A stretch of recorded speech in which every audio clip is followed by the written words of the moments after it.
Ang unang bagay na ginawa ko pagkatapos kong mabuhay muli ay ang lunukin ng buo ang isang bato. At sa harap pa ng lahat pinilit ko ang babaeng nagmamahal sa akin ng lubos. Nalunukin ng buhay ang isang bamboo pit viper, akala ng lahat ay nababaliw na ako. Ngunit ang hindi nila alam ay wala pang isang minuto. Magkakaroon ng pagbabago ng anyo ang lahat ng nilalang sa mundo, lahat ng tao ay magkakaroon ng kapangyarihan base sa huling kinain nila. Para makakuha ng kaukulang pambihirang abilidad sa nakaraang buhay ko bago dumating ang sakuna. Kumain ako ng siopaw na tupa kaya nagising ang abilidad kong magpatubo ng balahibo. Sa una may kaunting silbi pa ang abilidad na gumamit ng lakas ng isip para gumawa ng lana sa masamang panahon. Pero habang palakas ng palakas ang mga nagbagong anyong halimaw, naging isa na lang talaga akong tupa na walang laban at pwedeng katayin lang sa muli kong pagsilang sa buhay na ito. Matagal na akong nakagawa ng kumpletong paghahanda sa dati kong buhay. Nakakita ako ng isang higanteng aso na may kapangyarihang malapango. At iyon ay isang askal lang na inaalagaan ng may-ari ng antique shop sa timog na nagbago ng anyo. Dahil sa kuryosidad at pagkakataon nalaman ko mula sa may-ari, na aksidenteng nalunok ng askal ang isang batong jade habang pinoprotektahan siya nito. Pagkabalik ko sa buhay na ito, ang unang ginawa ko ay hanapin ang antique shop sa timog. Nagkanda utang-utang ako para lang mabili ang batong jade na iyon at kung bakit ko pinilit si Sia Wanru. Nalunukin ang kanyang alagang bamboo pit viper ay dahil may gusto talaga sa akin ang kaklase kong si Sia Wanru. Sa nakaraang buhay noong dumating ang pagbabago ng anyo, hindi ako iniwan ni Sia Wanru. Malinaw na nagising ang kanyang ice and snow talent na sapat para protektahan ang sarili at mabuhay ng maayos sa impyernong mundo matapos ang pagbabago. Ngunit nanatili pa rin siyang tapat sa tabi ko. Pinoprotektahan ako na mayroon lang walang kwentang abilidad sa huli dahil sa pagiging pabigat ko. Pareho kaming namatay at nagdusa ngayong nabuhay akong muli. Siyempre tutulungan ko siyang magising. Ang isang mas malakas na abilidad, ang alagang bamboo pit viper ni Sia Wanru sa nakaraang buhay, ay naapektuhan ng pagbabago at naging isang water dragon kung hindi lang sa isang laban. Natalo ito sa asong bantay ng antique shop sa timog. Malaki sana ang tsansang mag-evolve ito bilang isang 5-clawed divine dragon.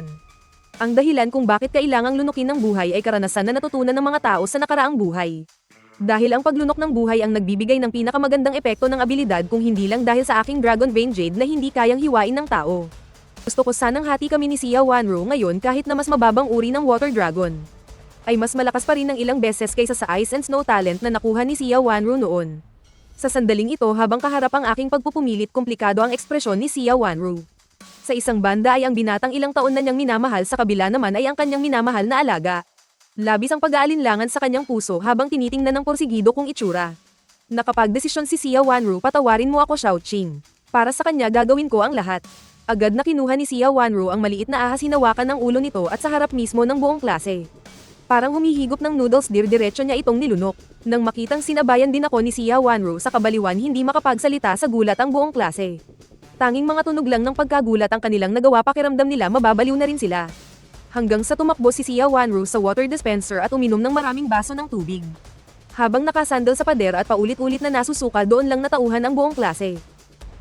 Sia Wanru, seryoso ka Sia Wanru, nababaliw ka na. Sinabihan kanyang kainin at kinain mo naman talaga. Bakit ako nakakakita ng ganito kaabsurdong bagay? Maging ang guro ay hindi pa nakakabawi sa pagkagulat. Hindi niya talaga maintindihan ang isip ng mga kabataan sa gitna ng kaguluhan. Nakalapit na ako sa tabi ni Sia Wanru sa sandaling ito. Ang maladyosang kagandahan ni Sia Wanru ay namumutla ilang hibla ng buhok dahil sa pawis mula sa sakit. Ang damaykit sa kanyang noo ay nagpamukha sa kanya na napakadelikado at kaawa-awa. Habang namumutla rin ang mukha ko, tiniis ko ang sakit sa aking tiyan. Niyakap ko siya sa aking mga bisig na gawa ko. Dumaing sa sakit si Sia Wanru at niyakap ang aking baywang. Hinaplos ko ang namumutlang mukha ni Sia Wanru habang nagsasalita siya, patuloy na umaagos ang dugo mula sa sulok ng kanyang bibig. Natakot ang guro sa eksenang ito at agad na tumawag ng emergency. At ang tagahanga ni Sia Wanru sa klase na laging tinatanggihan, si Gao Junhao. Nakaramdam lang siya ng ugong sa kanyang utak at ang matinding galit ay halos nagpadilim sa kanyang paningin. Siya na matangkad at malaki na may matipunong katawan dahil sa buong taong pagsasanay. Agad siyang sumugod na may malalaking hakbang, Chenji, mamatay ka na. Alam mong gusto ka niya pero pinilit mo pa rin siyang kumain ng ahas. Ang kanyang galit na sigaw ay parang kulog na ikinagulat ng lahat ng mga kaklase. Pero hindi ko man lang tiningnan si Gao Junhao, niyakap ko lang ang lalong nanghihinang si Sia Wanru. Inilabas ko ang aking cellphone at tiningnan ang oras sa screen. Tinulak ni Gao Junhao ang mga tao at sumugod sa akin. Niyakap ko si Sia Wanru at mahinang nag-countdown. Nakita niyang papalapit si Gao Junhao ngunit hindi siya gumalaw. Nang makitang papalapit na sa akin ang matangkad na figure, marami ang hindi sinasadyang napigil ang kanilang hininga. Pagsapit ng 10:00 eksakto, isang sinag ng liwanag na may malaking enerhiya ang sumabog sa labas ng bintana. Ang nakakasilaw na liwanag ay halos hindi mo maidilat ang iyong mga mata. Ang eksenang ito ay tumagal lamang ng isang saglit. Mabilis itong nawala at ang sumusugod na si Gao Junhao. Dahil sa pansamantalang pagkabulag ay bumagsak siya ng malakas sa sahig. Matapos ang biglaang liwanag, isang hindi nakikitang electromagnetic storm ang tatangay sa loob lamang ng ilang segundo. Sa buong solar system sa panahong ito, lahat ay hindi sinasadyang tumingin sa labas ng bintana. Ngunit wala silang nakita. Karamihan sa mga tao ay mabilis na bumalik sa kanilang sarili. Pakiramdam nila ay wala lang iyon, iilan lang ang nagsimulang maghanap ng balita online. Ngunit nalaman nilang walang signal ang kanilang mga cellphone. Bumangon din si Gao Junhao mula sa sahig. At muling sumugod sa akin na puno ng galit ngayon. Kailangan kong ipaghiganti si Wanru. Ang kanyang tono ay puno ng pagnanasang pumatay. Si Gao Junhao ay nag-eehersisyo sa buong taon at ang kanyang 1.9 na metrong katawan ay kitang-kita ang mga kalamnan. Sa sandaling ito, lahat ng mga kaklase ay tahimik na nagdalamhati para sa akin, ngunit nang tatama na sa akin ang malaking kamao. Isang kakaibang pagbabago ang biglang nangyari. Ang dating maliwanag na kalangitan. Sa loob lamang ng ilang sandali ay naging gabi. Mula sa araw, isang sinag ng kulay dugong liwanag ang bumuhos mula sa kalangitan. Ang solar storm ay naging sanhi ng kaguluhan sa magnetic field na nagdulot ng pagbabago sa kulay ng kalangitan. Sa sandaling biglang lumitaw ang kababalaghang ito, si Xia Wanru na nasa aking mga bisig. Nagpakawala ng isang nakakapanindig balahibong sigaw. Hindi sinasadyang napatingin ang lahat. Nakita nilang si Xia Wanru na kumain ng green snake at namumutla ang mukha ay mukhang kakaiba ngayon.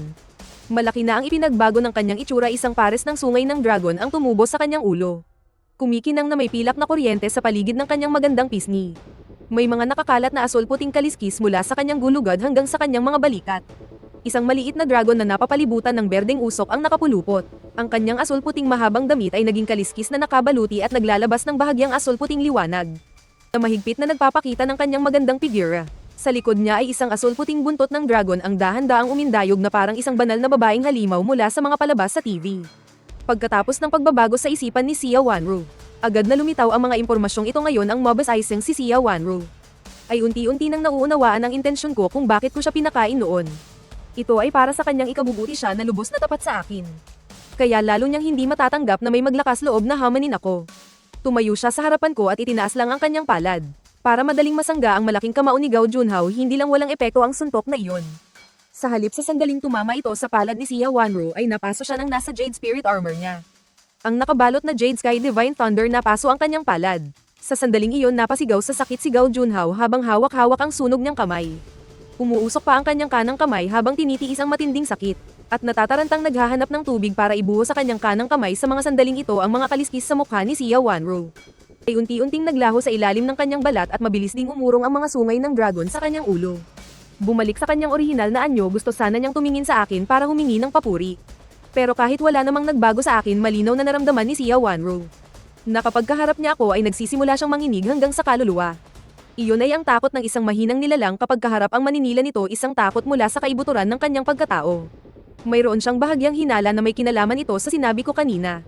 Na may nilamon na akong ibang bagay. Hindi alam ni Xia Wanru kung ano iyon. Pero ang pakiramdam na gusto ng kanyang katawan at isip na magpasakop ay lalo pang nagpalalim sa pagmamahal niya para sa akin. Hindi niya alam kung paano ko nalaman ang lahat tungkol sa pagbabago. Pero alam niyang hindi ko siya sasaktan. Ng kapangyarihan niya ngayon ay galing sa akin. Sa sandaling iyon isang pulang-pula na liwanag ang pumasok mula sa bintana. At lalo pa itong lumiliwanag na ginawang parang nag-aapoy na araw ang gabi. Halos kasabay nito ay biglang tumigil ang sigaw ni Gao Junhao. Pagkatapos ng isang saglit na katahimikan, agad na umalingaw-ngaw ang sunod-sunod na sigaw sa loob ng silid-aralan. Maraming taong hindi alam ang nangyayari ang naapektuhan ng kakaibang liwanag mula sa langit. At nagsimulang magpanik at sumigaw. Naging sobrang gulo ng sitwasyon. At sa sandaling iyon nawala ang pulang-pula na liwanag. At lumitaw sa silid-aralan ang isang duguan at hindi makilalang dambuhalang hugis isda na may mga butong nakatusok sa katawan. At sa ilalim ng nilalang na ito ay may 2 taong durug-durug ang katawan. Ang iba ay natakot sa nakita at napaupo sa sahig, takot na nakatingin sa 2 nadadaganan. Nawalang tigil sa pangingisay at ang duguan at nakakatakot na dambuhalang nilalang ay tila may naririnig na tunog ng pagnguya sa gitna ng iba pang mga tao. May ilang kakaibang nilalang na nakahalo, ang ilan sa kanila ay payat na parang maltong unggoy. Ang iba'y baluktot na parang uod o mabilis na parang lobo. Ngunit lahat sila ay may iisang katangian, balat nila ay gawa sa laman loob na nakabaliktad. Ang kanilang hitsura ay nakakakilabot at nakakatakot, para silang mga demonyong umakyat mula sa impyerno. Sa sandaling ito hinahabol nilang lahat ang mga normal na estudyante sa silid-aralan. May matatalim na kutsilyo sa kamay at matutulis na pangil sa bibig. Ang mga estudyanteng nahuhuli nila ay hinahati nila sa 2 noon din. At nilalamon ng duguan ang dating medyo magulo lang na silid-aralan ay naging panimula ng isang malaking masaker na para na ring impyerno. Ang class president na si Zhang Ya ay tulalang nakatingin sa nangyayari, hindi maintindihan kung ano talaga ang nangyari. Bakit pagkatapos ng 2 kislap ng liwanag ang buong mundo ay nagbago ng husto? Ang hindi niya alam ay sa loob ng mga liwanag at electromagnetic storm na iyon, ay may kakaibang kapangyarihan na kapag pinagsama ay nagdudulot ng pagbabagong anyo. Tanging mga taong may sapat na lakas ng isipan para labanan ang epekto ng kakaibang kapangyarihan. Ang Magi gising na may katumbas na pambihirang kakayahan base sa natirang dayuhang bagay sa kanilang katawan. Sila ang tinatawag na Mimic Divine Soldiers. Si Gao Junhao ay halatang isa sa mga mahihina ang isipan. Habang siya ay tulala, hindi niya napigilan ang pag-atake ng kakaibang kapangyarihan. Mabilis na kumalat ang marahas at kakatwang enerhiya sa bawat sulok ng kanyang katawan. Mga gumagalaw na ugat ang lumabas mula sa ilalim ng kanyang balat, patuloy na kumakamot at umiimpis sa ibabaw nito. Ang kanyang normal na balat ay napuno ng hindi mabilang na maliliit na ugat, na mahigpit na pumipiga hanggang sa umagos ang dugo sa loob lamang ng 2 o 3 segundo. Halos kalahati ang lumiit sa katawan ni Gao Junhao at buong katawan niya ay duguan. Hindi na makilala ang dati niyang anyo at sa ilang sandali lang, sa isang posisyon na imposibleng magawa ng tao, halos mapilipit siya na parang tinapay. Pagkatapos ng isang marahas na pagpilipit, mahahaba at matutulis na kuko ng ibon ang tumubo sa kanyang mga paa. Kasabay ng halos nakabibinging hiyaw ng isang ibong maninila ang nagbagong anyong si Gao Junhao. Baluktot na sumugod sa babaeng nasa harap niya sa bilis na halos gumawa ng anino. Sa isang iglap, hinati niya sa 2 ang isang babae gamit ang kanyang matutulis na kuko. Sa takot, ang class president na si Zhang Yan na hindi kalayuan ay paatras ng paatras. Tiningnan ko ang malaibong nilalang na nakatayo sa ibabaw ng katawan at umuungal. Nanliit ang aking mga mata, iyon ang Blood Moon Demon Bird. Ngunit paanong ang halimaw na ito ay nagmula sa katawan ni Gao Junhao? Sa dati kong buhay sa araw ng pagbabagong anyo, hindi ako pumasok sa eskwela dahil nakaliw ako. Kaya naman naiwasan ko ang madugong eksenang ito sa aking harapan. Dahil muli akong nabuhay at namuhay ng 2 beses, alam ko na pagkatapos ng pagbabagong anyo, maraming uri ng halimaw ang lumitaw. Itong malaibong halimaw na nanggaling kay Gao Junhao ay tinatawag na Blood Moon Demon Bird, bagamat isa lamang itong first tier na halimaw. Pero napakabilis nito at ang mga kuko ay sintalam ng kutsilyo. Sa mga unang yugto ng pagbabagong anyo, sila ang halos pinakamabangis at isa sa pinaka-nakamamatay na halimaw ang mga tao sa unang yugto ng pagbabagong anyo. Kahit na malampasan nila ang yugto ng pagbabago at matagumpay na ma-activate ang kanilang mga talento, kailangan pa rin nila ng sapat na oras para masanay kapag nakatagpo ng Blood Moon Demon Bird. Dahil sa nakakatakot nitong bilis, baka hindi pa man nila magamit ang kanilang talento, ay direkta na silang masasaksak sa puso, maliban na lang kung sila ay mga top tier na may talento, na kayang intindihin ang sitwasyon sa maikling panahon at gamitin ang kanilang talento. Doon lang may tsansang mabuhay ang isang ordinaryong tao na makakatagpo ng Blood Moon Demon Bird. Ay magiging pagkain lamang ng halimaw, lalo na ngayon na nawala na ang liwanag. At tanging napakahinang pulang liwanag na lang ang natitira sa madilim na kapaligiran. Ang mga katangian ng Blood Moon Demon Bird na parang kwago ay ginagawa itong masanay sa dilim. Sa dati kong buhay noong una akong magising, hindi pa ako sanay sa pagkontrol ng aking kakayahan. Pinalayas ako ng mga kapitbahay sa aming gusali na parang halimaw, kung hindi dahil kay Xia Wanru. Nahinanap ako agad pagkatapos ng pagbabago at buong pusong sumunod sa akin. Baka matagal na akong namatay sa labas, pero dahil nasa bahay ako, kaya naiwasan ko ang Blood Moon Demon Bird. Ito rin ang nagpaintindi sa akin kung bakit sa dati kong buhay halos walang nakalabas ng buhay sa klase namin mula sa eskwelahan. Habang iniisip ko ito, maingat kong tiningnan ang Blood Moon Demon Bird at sa isip ko ay agad kong sinubukan gisingin ang sariling likas na kakayahan, at pagkatapos sa aking isipan, agad na lumitaw ang impormasyon tungkol sa aking talento at agad na nanlaki ang aking mga mata. Blood Moon Demon Bird, ikaw ang susubukan ko. Itinapak ko ang aking paa at biglang sumabog ang gintong liwanag mula sa aking katawan. Tinakpan ng itim na gintong balahibong helmet ang aking mukha, habang ang mga gintong palawit ay parang apoy na sumasayaw sa likod ng aking ulo. Ang nagniningning na itim na gintong baluti na parang kaliskis ng dragon ay bumalat sa bawat bahagi ng aking katawan. Lalo pang pinamukhang malakas ang matangkad kong katawan at sa aking likuran, mayroong maghahalong asol at lilang usok na umiikot na parang isang Diyos ng digmaan. Hindi mapigilan ng lakas nang ipatawag ko ang Mimic Battle Armor. Ang nasa tabi kong si Xia Wanru ay napatingin sa akin at napahinto sa paghinga na may paghanga sa kanyang mga mata. At ang mga halimaw na dating mga kaklase ko ay parang labis na naapektuhan. Lahat sila ay sumugod para kagatin ako. Ang pinakamalapit ay ang higanteng halimaw na isda. Ang 3 hanggang 4 na metro nitong katawan ay nakatingin sa akin na suot ang Mimic Battle Armor.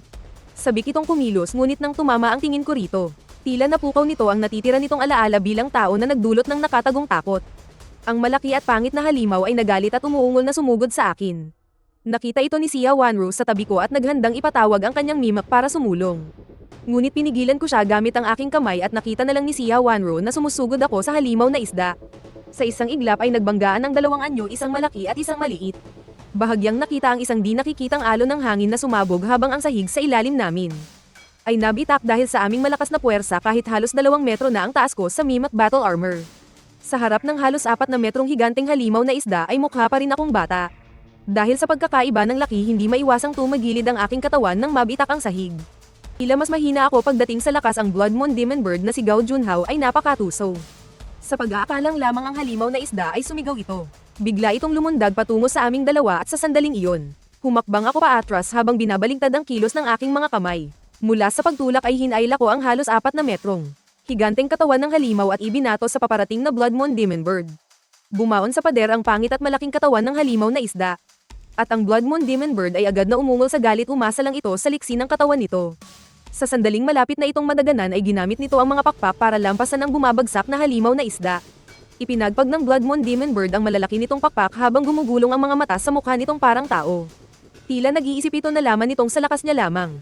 Hindi nito matitinag ang taong nakasuot ng itim na gintong baluti kaya nagsimulang sumigaw ng walang tigil ang Blood Moon Demon Bird. Naintindihan kong hindi lang ito sumisigaw sa galit kundi ginagamit nito ang kapangyarihan ng kanyang lahi. Para tawagin ang lahat ng hindi pa ganap na nagbabagong anyong halimaw para sabay-sabay akong atakihin. Nakita kong ang dating maingat na mga halimaw ay nagsimulang gumalaw ang laman sa kanilang katawan. Mas naging nakakatakot ang kanilang mga mukha habang umuungol sa galit. Ilang halimaw ang sabay-sabay na binitiwan ng laman sa kanilang bibig at sumugod sa akin. Ang Blood Moon Demon Bird na iyon ay tahimik na lumipad sa kisame at nag-abang ng pagkakataon para umatake ng patago.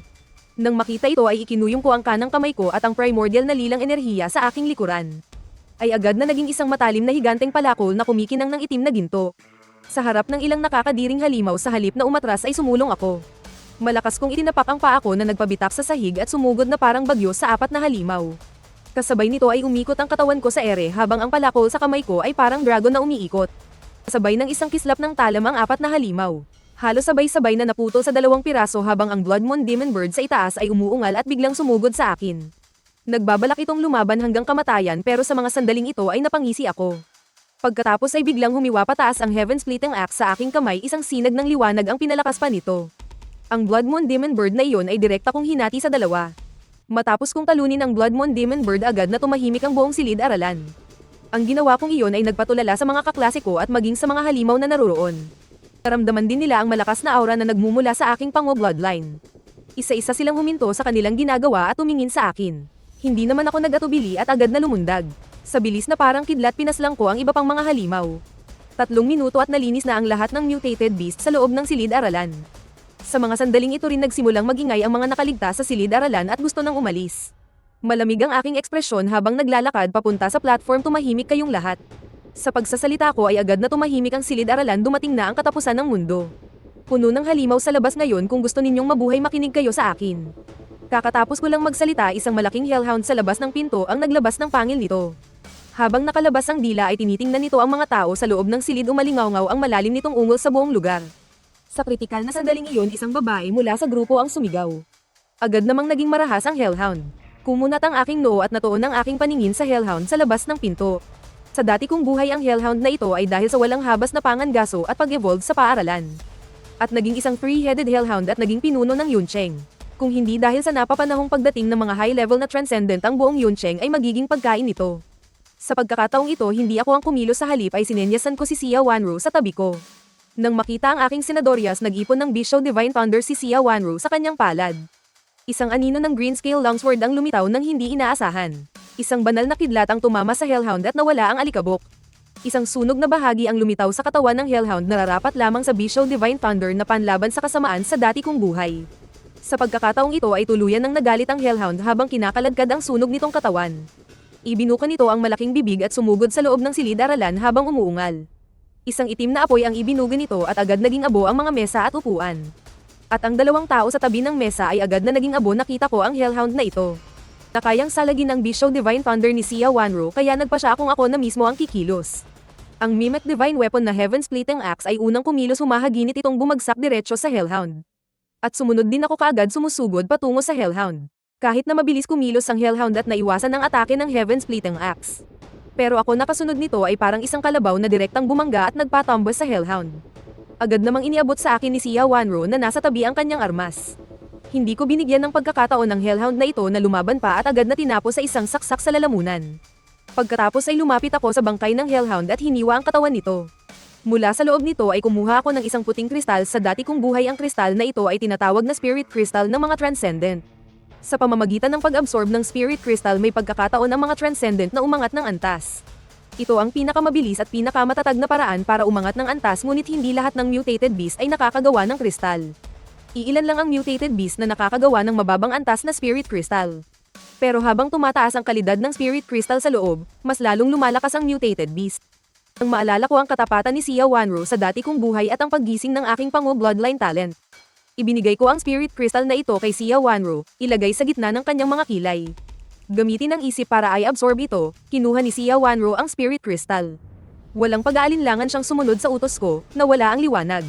Nawala na ang Spirit Crystal sa kamay ni Xia Wanro, at naging mas presko at kaakit-akit ang kanyang itsura. At panlabas na anyo lang iyon, mas malaki pa ang itinaas ng kanyang tunay na talento at kakayahan. Umabot siya sa Second Tier Awaken, sa simula ng global mutation na ito. Ang lakas ng isang Second Tier Awakened ay sapat na para harapin ang karamihan sa mga krisis. Samantala, lumapit ako sa babaeng sumigaw kanina at umakit sa mga hellhound. Isang bagsak ng kamay, gamulong agad sa sahig ang ulo ng babae. Tumingin ako sa paligid ng may bagsik, sa gitna ng apocalypse. Kailangang pagbayaran ng mga tao ang kanilang katangahan, wala pang 20 tao ang natitirang buhay. Chen Jia, lahat kami ay makikinig na sa iyo ngayon. Kung anong sabihin mong gawin namin, gagawin namin, sa sandaling iyon. Isang kaawa-awang sigaw ng tulong ang narinig mula sa labas, kasabay ng itanggal ng mga mutated beast.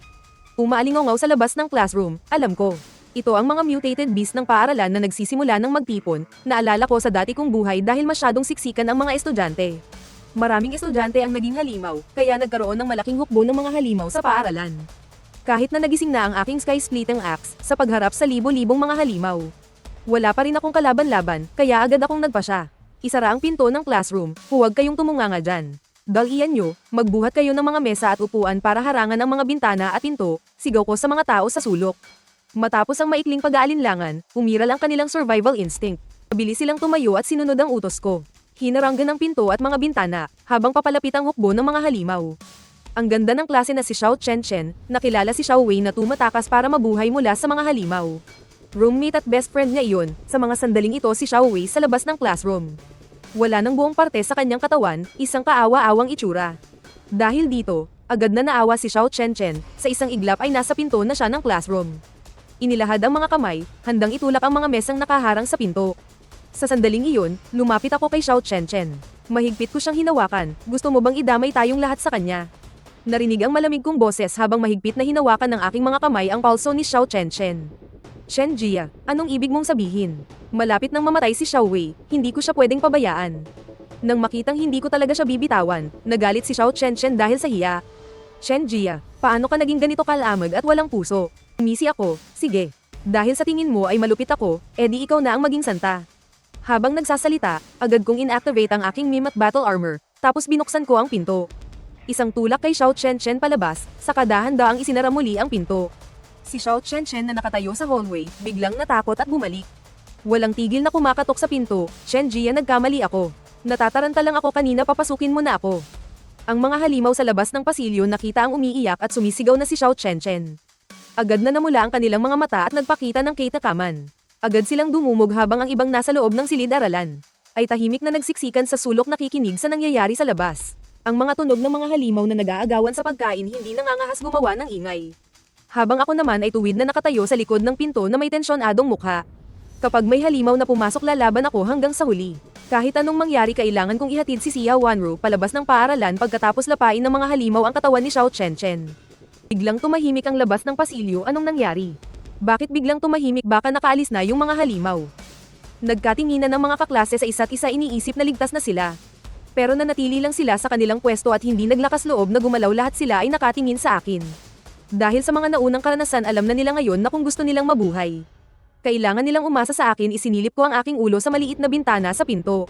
Sa salamin malinaw kong nakita na si Xiao Chen ay tuluyan ng nilapan ng mga halimaw. Isang mantsa na lang ng dugo ang natira sa pwesto niya at ang mga halimaw ay kakaibang nakadapa sa sahig. Nanginginig na parang may kinatatakutan. Kung normal ang sitwasyon pagkatapos kainin ng mga halimaw si Xiao Chen, dapat ang mga tao sa loob ng silid-aralan ang susunod nilang target at hindi ang manatili sa pwesto.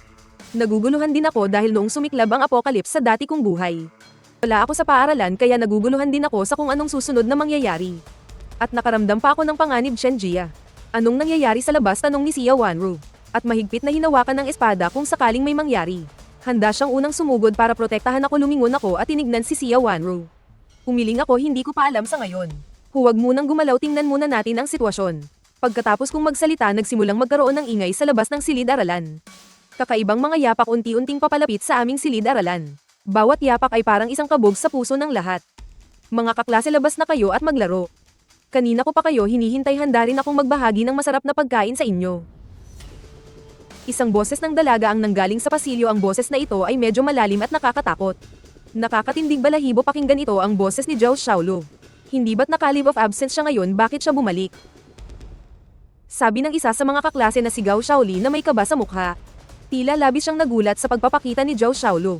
Bakit siya naparito, hindi kaya naging halimaw na rin siya tulad ni Gao Junhao? Para maghiganti sa atin, kung maghihiganti man siya dapat si Gao Shaoli ang hanapin niya. Wala akong kinalaman dyan. Ang mga babaeng dating kasama ni Zhao Xiaolu sa dormitoryo ay nagsimulang magbulungan, tila may ginawa silang masama kay Zhao Xiaolu dati. Kitang-kita ang takot sa kanilang mga mukha. Marahas na kinalampag ang pinto ng silid-aralan ng 3 beses. Hinigpitan ko ang hawak sa pangooak sa aking kamay kahit pa nandito si Zhao Xiaolu para maghiganti o ano paman. Kung maglalakas loob siyang saktan kami ni Sia Wanru, hindi ako mag-aatubiling pugutan siya ng ulo. Parating na siya, parating na siya. Nakasiksik si Gao Shaoli sa sulok ng silid habang yakap-yakap ang kanyang ulo. Buksan niyo ang pinto, mga mahal kong kaibigan. Hindi ba't gustong-gusto niyong makipaglaro sa akin? Bakit ngayon ayaw niyong buksan ang pinto? Humalakhak si Zhao Xiaolu, ngunit nakakakilabot ang kanyang boses. Nagpatuloy ang pagkalabog, at sa sumunod na sandali, biglang nawasak ang pinto ng silid. Isang halimaw na hugis tao ang hamarang sa pintuan. Hehe. Kita ko na kayo, ngumisi si Zhao Xiaolu. Pagkatapos, sabay-sabay gumalaw ang 8 paa nito at sa isang iglap ay sumugod na ito papasok sa silid. Matapos magiba ng anyo ni Zhao Xiaolu, ilang beses nang lumaki ang kanyang katawan. Pagpasok niya pa lang, kalahati na ng silid ang sakop niya. Xiaolu, patawarin mo na ako. Alam ni Gao Shaoli na wala na siyang takas, kaya't direkta siyang lumuhad sa harap ni Zhao Xiaolu. Patawad, naisip mo ba ang araw na ito? Ngayong hinihiling mong patawarin kita, nakakatawa talaga. Nagpakita ng kabaliwan ang mukha ni Zhao Xiaolu habang walang tigil na nanginginig ang katawan niya. Naalala niya ang sakit na iyon, na labis na nakaapekto sa kanyang isipan. At ngayon, may kapangyarihan na siyang maghiganti. Nakaramdam siya ng matinding pananabik. Tama, siya ang may gawa niyan, sabi ng isang kasama ni Gao Shaoli para lalo siyang idiin. Kasabay nito ay dahan-dahan siyang lumapit sa pinto, hindi ka makakatakas. Nanlamig ang tingin ni Zhao Xiaolu, at sa isang malakas na kalabog. Biglang sumara ng malakas ang pinto, nakita ko ang eksenang ito. Hindi ko maiwasang isipin, malamang kumain ng gagamba si Zhao Xiaolu. Kaya siya nagbago ng anyo, ngunit kaya na niyang gumamit ng isip para kontrolin ang mga bagay. Marahil malapit na siya sa tuktok ng unang antas, hindi napansin ni Zhao Xiaolu ang tingin ko. Sa isang iglap, nasa harap na siya ng babaeng tatakas at ibinagsak ang kanyang mga kuko. Hinati niya sa dalawa ang katawan ng babae, kinuha ang isang bahagi at sinimulang nguyain.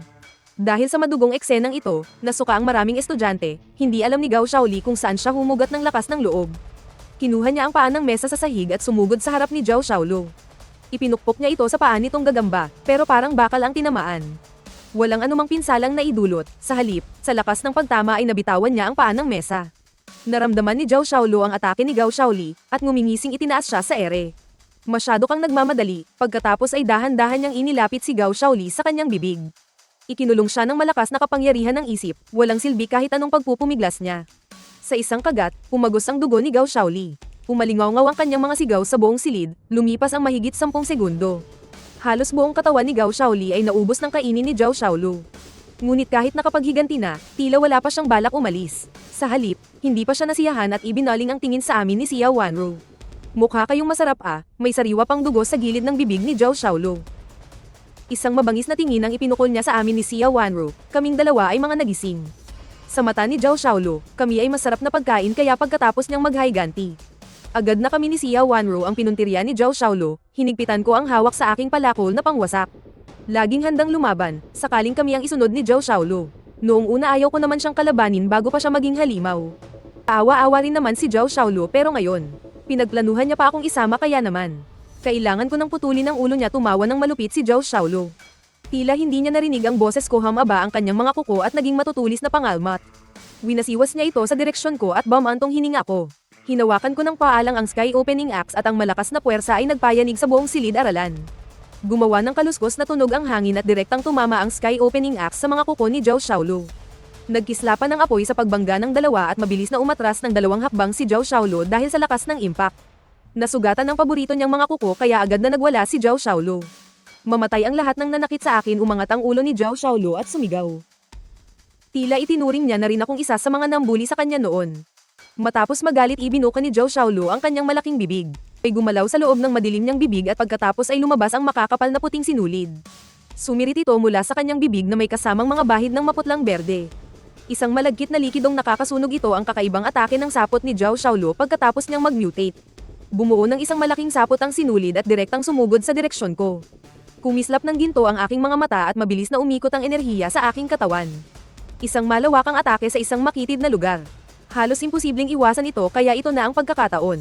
Nasubukan ng aking awakened talent, mabilis na lumitaw ang mga guhit ng dilaw na gintong liwanag sa aking katawan. Sa isang iglap pumulupot ito sa sky opening axe na hawak ko. Itinayo ko ang aking sky opening axe patungo sa langit at nagsimulang yumanig ang paligid. Ang buong palapag ay parang nilindol at ang mga mesa sa loob ng silid ay walang tigil sa pagyanig. Nabasag din ang mga bintana sa paligid at nang malapit na akong lubusang mabalat ng sapot, inihampas ko ang aking palakol. Naglabas ng nakakagimbal na kapangyarihan ang sky opening axe at direktang tumama sa sapot.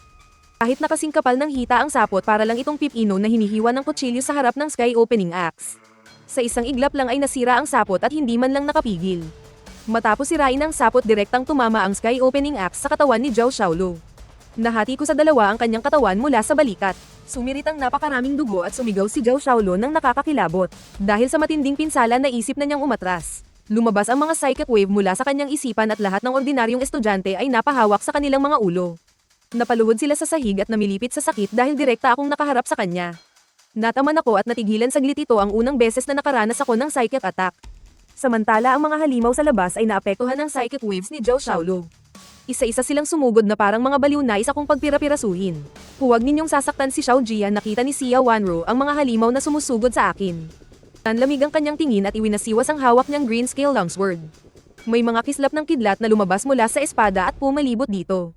Bago pa man makalapit ang mga halimaw sa akin, naging anino na si Xia Wanro at sumugod. Biglang kumalat ang Bishaw Divine Thunder, mga kidlat na kasinlaki ng ahas. Ang sumugod patungo sa mga halimaw si Xia Wanro na naka-absorb ng isang crystal core. Ay halatang mas malakas kaysa dati ang kasama lang na kidlat. Agad niyang pinaslang ang 4 o 5 halimaw, pagkatapos ay iwinasiwas ang kanyang espada. At agad na tinabig ang isang malaking grupo sa harap niya. Ang mga halimaw na ito ay parang naghihiwa lang ng gulay habang sunod-sunod na kumikislap ang kidlat. Ang mga halimaw sa pasilyo ay nalinis lahat ni Xia Wanro. Hindi niya hahayaan ang anumang bagay na maaaring magdulot sa akin ng gulo. Chen Jia, nasa ilalim ka na ng aking kontrol. Hindi ka na makakatakas. Ang malubhang sugatan na si Zhao Xiaolu ay hindi malaman kung saan kumuha ng lakas para atakihin ako gamit ang kanyang mga kuko. Talaga bang sa tingin mo ay makokontrol mo ako? At ang tulala kong anyo ay biglang nagbago, 2 bugso ng enerhiyang Xuanwang ang lumabas mula sa aking katawan. Ito ang isa ko pang abilidad, ang Wazua Fenqing. Ang mahinang pagkontrol sa isipan ni Zhao Xiaolu, kung hindi lang ako nasa yugto pa ng pag-eeksperimento sa aking abilidad. Malamang ang kanyang pagkontrol sa isipan ay wala man lang karapatang hawakan ako. Sa paglabas ng enerhiyang Xuanwang, agad akong nagkamalay. Maging ang mga mata ko ay naging mas maliwanag pa kaysa dati. Paanong nangyari ito? Ang aking pagkontrol sa isipan ng pinakamalakas sa lahat ng mutant na katulad ko. Paano mo nagawang sirain iyon? Hindi makapaniwala ang mukha ni Zhao Xiaolu. Dahil sa kanyang matinding sama ng loob sa mga halimaw na may kakayahang pangkaisipan sa mga unang yugto. Tunay ngang siya ay nasa mataas na antas, ang isang ordinaryong nagising na direktang matamaan. Ay marahil matutulog ng matagal, ngunit sa isang saglit lang ay nagawa ko itong alisin, kaya labis siyang nabigla. Ngumiti lang ako ng bahagya at hindi na nagpaliwanag pa. Ibinuhos ko ang kapangyarihan ng Dao sa Kaitian Axe at ibinaluktot ko ang aking mga tuhod. Sa sumunod na sandali, isang dilaw na kidlat ang dumaan. Si Zhao Xiaolu, na kalahati na lang ang natitira, ay agad na naging ulan ng dugo sa isang iglap. Kasabay ng mga piraso ng laman na kumalat sa loob ng silid-aralan. Chen Jia, pinatay mo siya. May atake sa isipan si Zhao Xiaolu, ang lakas mo naman. Marami sa mga estudyanteng naroroon ang nagkamalay sa mundong ito na puno ng mga halimaw. Wala silang kakayahan kaya agad silang nagsipsip sa akin at kay Xia Wanro. Kung naaalala pa namin ni Xia Wanro ang aming pagiging magkaklase, baka may pag-asa pa silang mabuhay. Matapos bumagsak ang ulan ng dugo sa dating kinalalagyan ni Zhao Xiaolu. Isang puting kristal ang lumitaw, kung hindi ako nagkakamali. Isa na namang kristal ito na nakakapagpalakas, na sabay nito 2 itim na enerhiya ang umikot sa paligid. Ang itim na enerhiyang ito ay marahil ang puot ni Zhao Xiaolu bago siya mamatay. Bakit? Nagagalit ako, isinusumpa ko kayo sa impyerno. Pagkatapos tumigil ng boses, ang 2 itim na enerhiya ay sumunod din sa direksyon ng bintana. At lumabas, pagkatapos ay naglaho sa mundong ito. Ibinaba ko ang Kaitian Axe sa aking kamay at bahagyang napabuntong hininga. Xiaojia, ayos ka lang ba? Mayroon ka bang sugat? Kinakabahang hinawakan ni Xia Wanru ang aking kamay at sinuri ako. Kanina noong kontrolado ako at malapit nang mahuli ni Zhao Xiaolu. Ang puso niya ay halos lumabas na sa kanyang lalamunan. Ayos lang ako. Dahan-dahan kong hinaplos ang ulo ni Xia Wanru. Ang babaeng ito ay tulad pa rin ng dati. Ganito pa rin kung mag-alala matapos kong pakalmayin si Xia Wanru. Kinuha ko ang kristal na naiwan mula sa pagpatay kay Zhao Xiaolu. Sa puting kristal na ito ay may bahid ng pulang liwanag sa loob. Ito ay malamang isang unang antas na spirit crystal. Ang unang antas na spirit crystal na ito. Pakiramdam ko mapapabuti nito ang aking sarili. Hinawakan ko ito sa aking kamay. Sa isang iglap ng isip sinimulan kong sipsipin agad na isang puting liwanag. Ang pumasok sa aking katawan agad kong naramdaman ang ginhawa sa buong katawan ko. Bawat selula sa aking katawan ay tila humihinga. Ang aura sa aking katawan ay lumakas ng husto, talagang karapat-dapat sa isang unang antas na kristal. Sa isang iglap itinaas ako nito sa kasukdulan ng ikalawang antas na awaken. Dahil sa talento ko ng Chaos Xuanwang Body pagkatapos sipsipin ang kristal. Ang pag-angat ko ay mas malakas din kaysa sa iba. Sa simula ng Apocalypse ang pagsipsip ng isang mababang antas na kristal. Ang isang ordinaryong tao ay maaaring umangat lamang sa unang yugto ng ikalawang antas na awaken. Samantalang ako ay direktang umangat sa kasukdulan ng ikalawang antas Jia. Ano na ang susunod nating gagawin? Tumingin si Xia Wanru sa paligid. Isang kapaligirang puro dugo at hinawakan ang braso ko para magtanong. Ito rin ang unang beses kong makaranas ng ganitong nakakatakot at nakakatuwang sitwasyon. Wala akong plano sa isip para sa susunod na hakbang. Nagising na tayo. Ang kailangan nating gawin ay patuloy na magpalakas. Sa Apocalypse habang ang mga awakened ay may mga kakayahan. Sila rin ay pagkain na inaasam ng mga halimaw sa hinaharap habang umuusad ang Apocalypse. Patuloy na manghuhuli ang mga halimaw ng mga tao at kapwa nila at patuloy silang mag-e-evolve. Ang mga halimaw na makakaharap natin ay lalo lang lalakas para mabuhay. Kailangan nating patuloy na magpalakas. Kumislap ang gintong liwanag sa aking mga mata. Habang nakikinig sa aking mga salita si Xia Wanru ay napaisip din. Hindi niya masyadong naiintindihan kung paano magpalakas. Gusto niya lang akong protektahan sa tabi ko. Anumang banta sa akin ay kailangan niyang puksain. Ang amoy ng dugo pagkatapos mamatay ni Zhao Xiaolu ay umakit sa atensyon ng mga halimaw sa eskwelahan. Ang laman at dugo ng isang mas mataas na antas na halimaw tulad niya para sa ibang mga halimaw ay isa ring pambihirang pampalakas, kaya pagkatapos maamoy ang dugo, sila ay sunod-sunod na lumapit sa silid-aralan. Kung nasaan ako hinayla ko ang kamay ni Xia Wanru para umalis. Chen Jia, isama mo ako. Ang tatay ko ay direktor ng Guangyao Group. Tinitiyak kong yayaman ka sa akin. Kahit magkano ang gusto mo ay ibibigay ko ang rich kid sa klase. Si Huang Tian ay tumayo sa sandaling ito. Hindi rin biro ang yaman ng pamilya ni Huang Tian. Karaniwan siyang pumapasok gamit ang isang Mercedes S, ngunit sa mata ng mayamang binata pera pa rin ang mahalaga. Sa kanilang paningin lahat ay kayang gawin ng pera. Nakakatawa. Apocalypse na ngayon. Sa tingin mo ba may silbi pa ang pera? Natawa ako. Talagang napaka-inosente nitong si Huang Tian. Nakita ang aking ugali. Hindi matanggap ng sanay sa kayabangan na si Huang Tian. Chen Jia, ikaw na mahirap maagang namatay ang mga magulang mo. Nag-aral ka sa pamamagitan ng mga sideline bago pa man matapos magsalita si Huang Tian. Nanlamig ang aking mukha kaya't natakot si Huang Tian at tinikom ang bibig. Nagsasawa ka na bang mabuhay? Hahatid na kita. Hinawakan ko ang balikat ni Huang Tian at marahan siyang itinulak sa sahig. Sa sumunod na segundo nakadapa na siya sa sahig at walang malay. Wala nang anumang buhay. Nakita ng mga kaklase sa tabi ang eksenang ito. Sa takot ay sabay-sabay silang umatras at tinignan ako ng may pangamba. Sa ngayon gusto ko silang patayin. Kasing simple lang ng pagpisil sa isang langgam pagkatapos kong asikasuhin si Huang Tian. Isinama ni Chen Jia si Xia Wanru at lumabas ng silid-aralan. Umalis na sila. Anong gagawin natin? Hindi pwede. Kailangan nating mabuhay. Sundan natin si Chen Jia.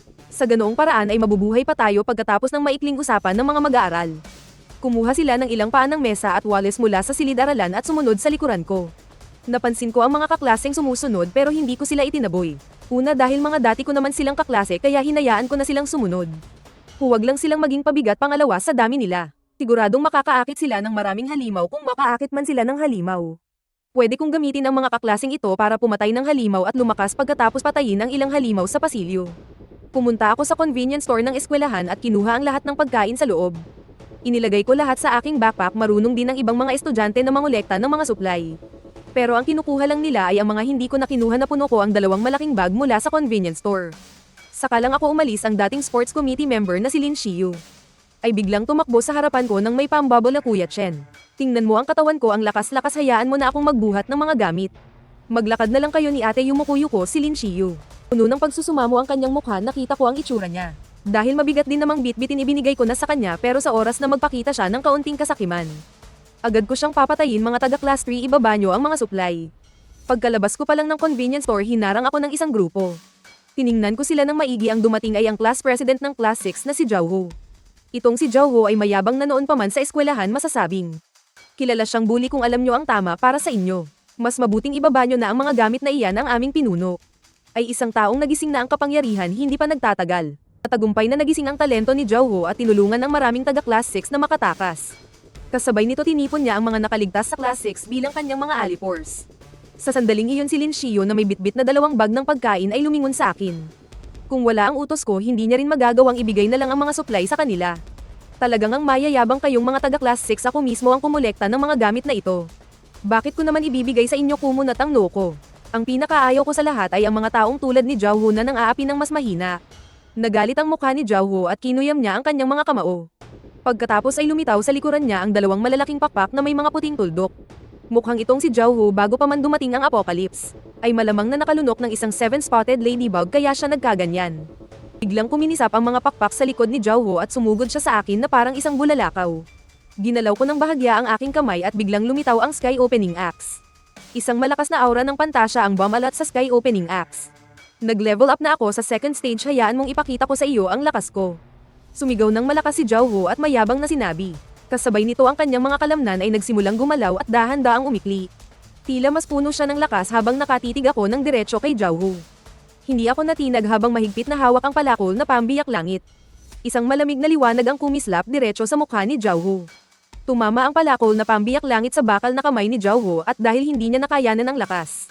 Napatras si Zhao Ho at pilit na nagpakatatag sa kanyang pagkakatayo. Laban lang boss, patumbahin mo iyang si Chen Jia. Malakas na sigaw ng mga tauhan ni Zhao Ho ngunit hindi nila alam ang bigat na kanyang dinadala.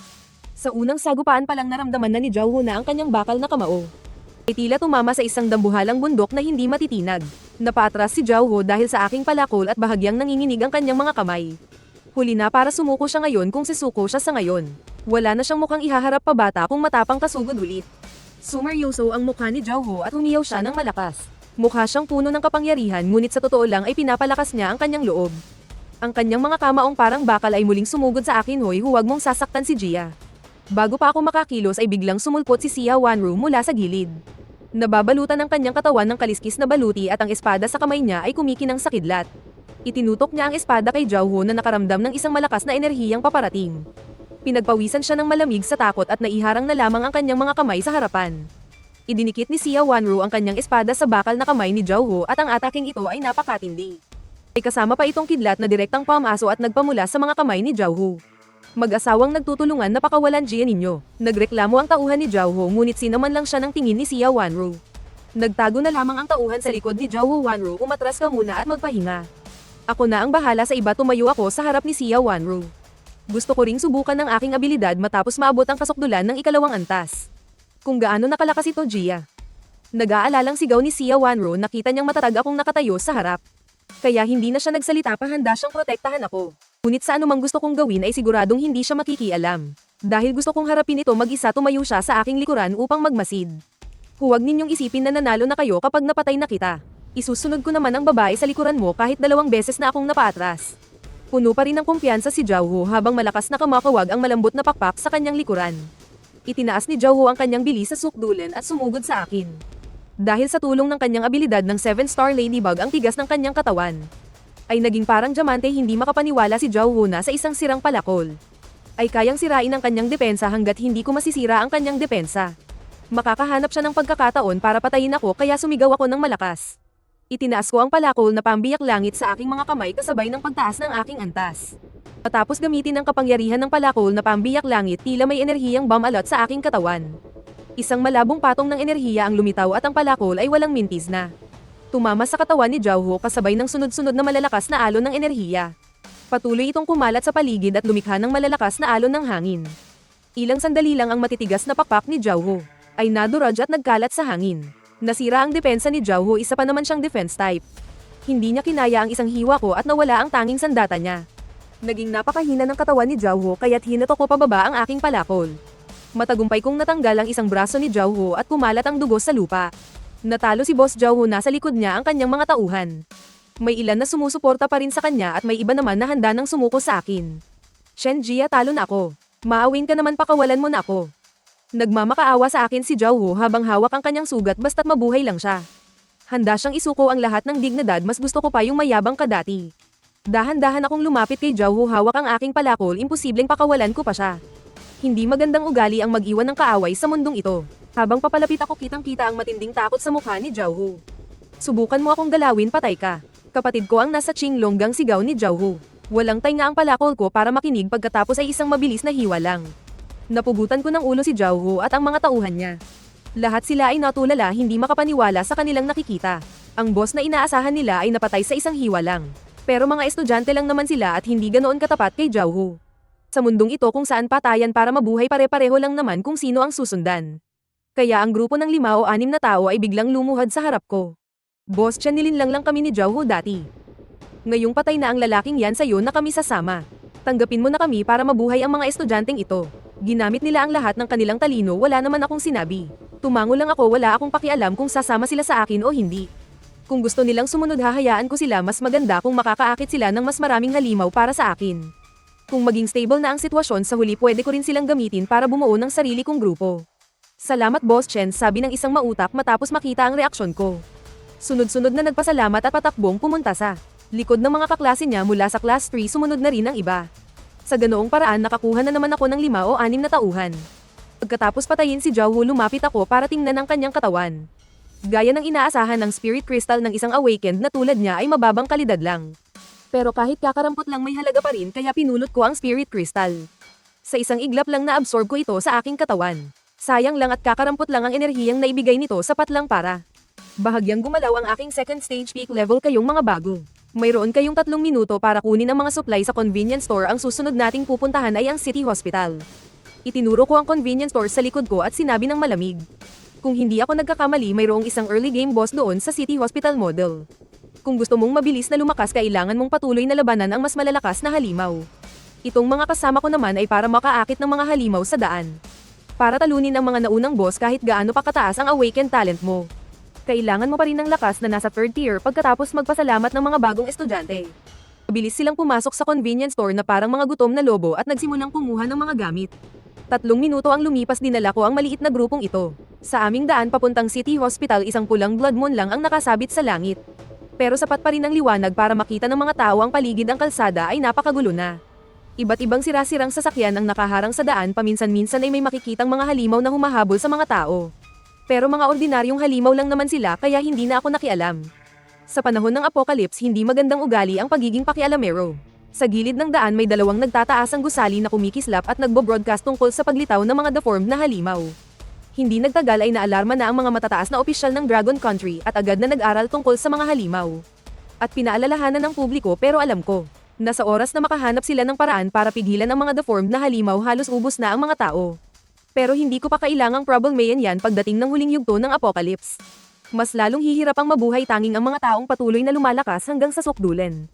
Ang may karapatang mabuhay, maaari pa nilang gamitin ang kakaibang mutation na ito. Para makuha ang maalamat na immortalidad, dinala ko ang aking squad sa mga kalsada patungo sa City Hospital. Tulungan niyo ako, sandali pa lang kaming naglalakad. Nang makarinig ako ng sigaw, lumingon ako para tingnan. Isang maliit na sasakyang umuusok ang nakadagan sa isang binatang lalaking nakasalamin. Ang lalaki ay namumutla at sobrang takot. Nang makita niya kami ay sumigaw siya ng malakas para humingi ng tulong. Nagkatinginan ang mga kasama ko.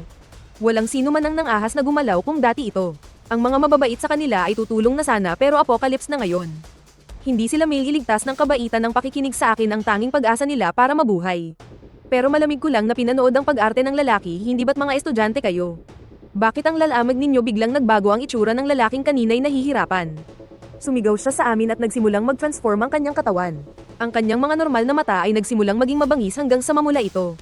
Ang kanyang mga normal na kamay ay nagsimula ring tubuan ng nakakatakot na berdeng kaliskis. Dahan-dahang tumubo ang matatalas na kuko mula sa kanyang mga daliri. Ang ulo niya ay naging isang nakakatakot na ulo ng butiki. Isa itong halimaw na butiki na nag-mutate sa paghusga pa lang sa aura nito. Sa tingin ko ay mas malakas ito kaysa kay Zhao Xiaolo noon napakaraming estudyante. Sa wakas makakakain na rin ako ng saga tinitigan ng halimaw na butiki ang lahat ng may kasakiman. At tumawa ito ng nakakatakot na parabang sa susunod na segundo ay kayanan nitong lumunin isa-isa ang lahat ng naririto. Kuya Chen, paano siya ngayon lang nag-mutate? Bakit kanina ay normal pa siyang tao? Nagtatakang tanong ni Lin Xiyo na may dalang bagahe dahil sa pagsama sa akin sa ganitong mga sitwasyon. Mas kalmado siya kaysa sa iba, siguro ito ang sariling talento ng halimaw na butiki. Hinahon kong sagot, sa tingin ko kayang gayahin ng halimaw na butiking ito ang mga tao. At mag-anyong gusto nitong gayahin maganda ang talentong ito kung gagamitin sa mga patagang pag-atake. Pero sa direktang labanan wala itong anumang lamang. Nang makitang pinag-uusapan pa namin ng mahinahon ang talento nito, parang naasar ang halimaw na butiki, hindi man lang siya kinatatakutan ng mga taong ito. Naramdaman niyang nalapastangan ang pagiging isang tier 2 pick na halimaw niya. Maging pagkain ko kayo ng masunurin, mabagsik ang mukha ng halimaw na butiki. Isang ihip lang ng kanang kamay niya, tumilapon ang sasakyan sa tabi. Pagkatapos kumapit ang matutulis niyang kuko sa lupa at mabilis na lumapit sa amin. Una niyang pinili ang makinis na balat ni Sia Wanro, ang ganitong kagandahan ang pinakamasarap. Lumayo ka halimaw. Naramdaman ni Sia Wanro na siya ang sinusugod ng halimaw na butiki. Sa isang galit na sigaw ipinatawag ni Sia Wanro ang kanyang Mimic War Spirit. Napakabangis na babae, dahan-dahan kitang kakainin. Pagkasabi niyo ng madilim na berdeng buntot niya ay humampos patungo sa direksyon ni Sia Wanro bago pa man tumama ang atake ng halimaw kay Sia Wanro. Isang kislap ng kidlat at nawala si Sia Wanro sa kinatatayuan niya. Bumagsak ang dambuhalang buntot ng butiki sa jeep na nasa tabi. Agad na naduraj ang sasakyan kahit nakara-rating lang ng kapangyarihan ni Sia Wanro. Pagkatapos ng mga laban sa eskwelahan napakabilis na niyang mag-react ngayon. Pangit na halimaw, tapos ka na. Itinaas ni Sia Wanro ang kanyang espada sa langit. Xiaoyu, pigilan mo siya. Pagkasabi noon ang tinawag ni Sia Wanro na si Xiaoyu. Ang Mimic War Spirit ay nanginginig at naging isang kislap ng kidlat. Mahigpit nitong iginapos ang halimaw na butiki. Napakasama mong babae. Pakawalan mo ako, nagngangalit ang mga ngipin ng halimaw na butiki. Patuloy siyang nagpupumiglas ngunit umabot na sa ikalawang antas. At isang A+ grade na Mimic War Spirit ay hindi basta-basta. Kayang takasan ng isang maliit na halimaw na butiki. Inactivate ni Sia Wanro ang Bisho Divine Thunder talent skill. Sunod-sunod na kidlat ang bumagsak mula sa langit, kumonekta sa dulo ng kanyang espada. Pagkatapos ipinilipit ni Sia Wanro ang kanyang pulso. Ang espada dala ang nakakatakot na kidlat ng langit ay sumaksak patungo sa halimaw na butiki. Nanlaki sa takot ang mga mata ng halimaw na butiki habang pinapanood ang paparating na kidlat. Sa panahong nagtatago siya rito, nakatagpo na rin siya ng mga awakened. Ngunit madali niya lang silang natalo at nilamon, pero hindi pa siya nakakita ng kasing abnormal ni Sia Wanro. Nakakapagpabagsak pa ng kidlat mula sa langit. Mula sa itaas nakita ni Sia Wanro ang takot sa mukha ng halimaw. Hindi niya mapigil ang ngumiti. Salamat ito kay Kuya Chen Jia. Bago mag-apocalypse pinakain niya ako ng bamboo leaf green. Agad na tumama ng malakas ang espada sa katawan ng halimaw, isang matinding puting liwanag mula sa espada. At sa halimaw ang kumalat. Pagkaraan ng ilang sandali nawala ang puting liwanag. Mahigpit na hinawakan ni Sia Wanro ang espada, nakatitig sa unahan. Nakayuko ang halimaw na butiki, humihingal ng malakas. Pagkatapos matamaan ng atake ni Sia Wanro, may dugo nang tumataga sa mga kaliskis niya. Sa isang sandali naramdaman niyang tila matutuklap ng buo ang kanyang mga kaliskis. Buti na lang mayroon siyang awakened talent na baluting butiki ng pulang apoy. Ang baluting butiki ng pulang apoy ay kayang sa maikling panahon palakasin ng husto ang depensa ng mga kaliskis niya, dagdag pa sa pagkain ng mga tao sa lugar na ito. Umabot na siya sa tuktok ng ikalawang antas kaya hindi siya ganoon kadaling patayin. Walang hiya, naglakas loob kang saktan ako. Bago mag-mutate araw-araw akong inaapi ng boss ko, ngayon naging halimaw na hindi tao at hindi rin multo. Tapos matatalo pa rin ako, hindi ako papayag.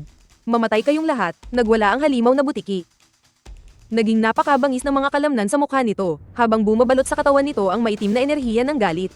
Dahil sa pagwawalang ito, nagsimula ring mamaga at lumaki ang mga kalamnan sa katawan nito. Sa loob lamang ng ilang segundo, mas lumaki pa ng husto ang halimaw na butiki. Nakatingin kay Sia Wanro ang mga matang kulay dugo nito, puno ng pagkamuhi. Nagwawala na ang halimaw na butiki, kaya siya ni Ginang Sia. Hindi mo ba nakita, kayang gumamit ng kidlat ng kalangitan ni Ginang Sia? Ang pagpatay sa maliit na butiking iyan ay napakadali lang para sa kanya.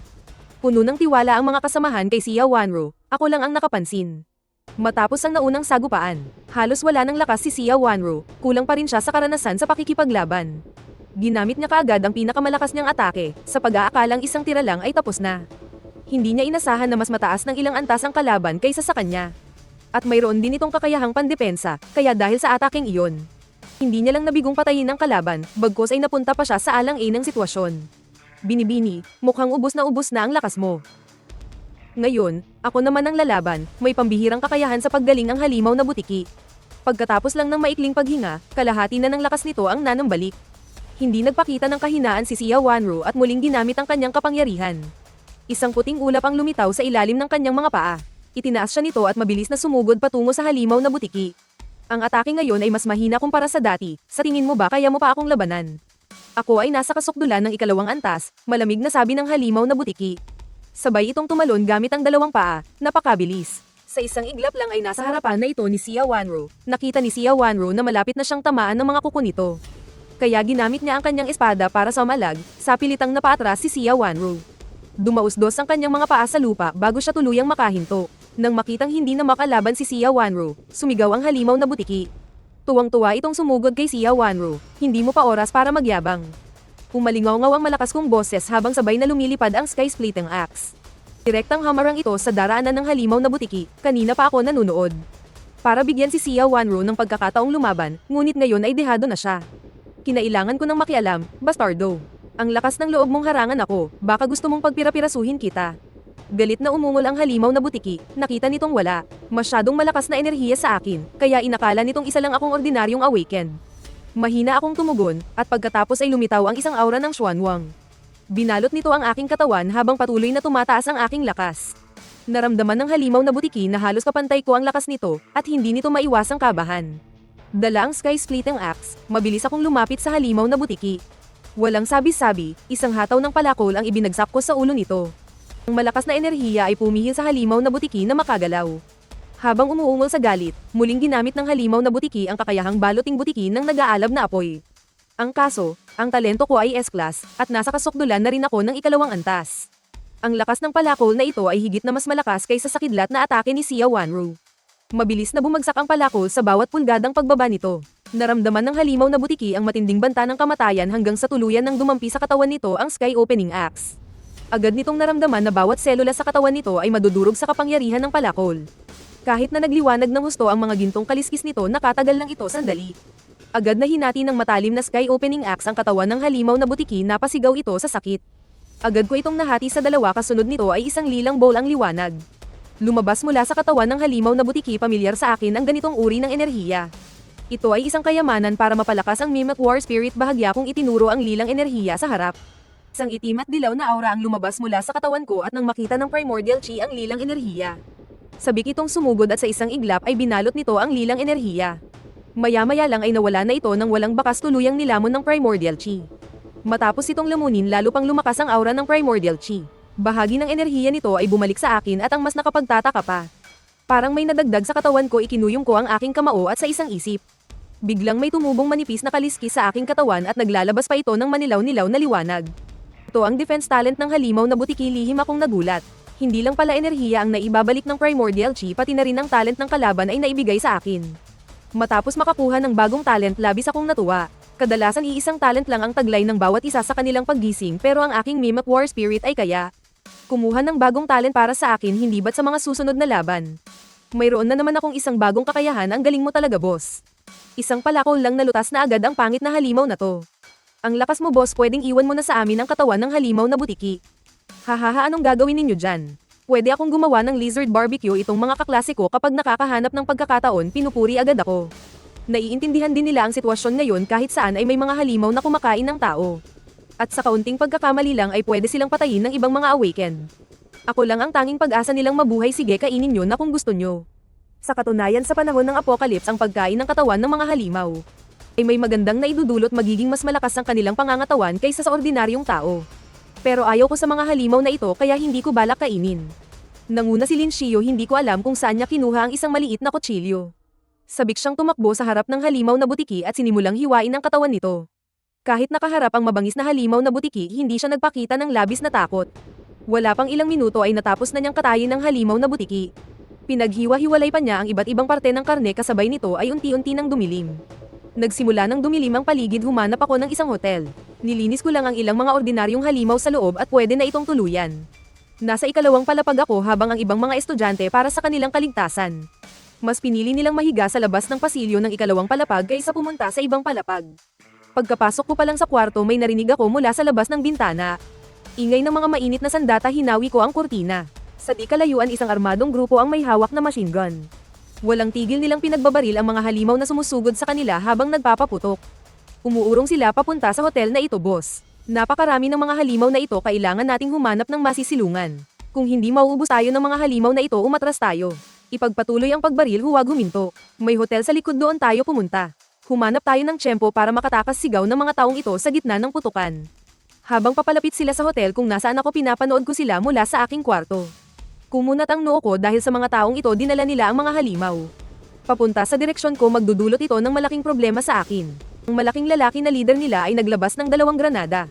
Kinagat ang pin para buksan at biglang inihagis ang mga granada. Sa gitna ng mga halimaw gumawa ng malakas na pagsabog ang mga granada.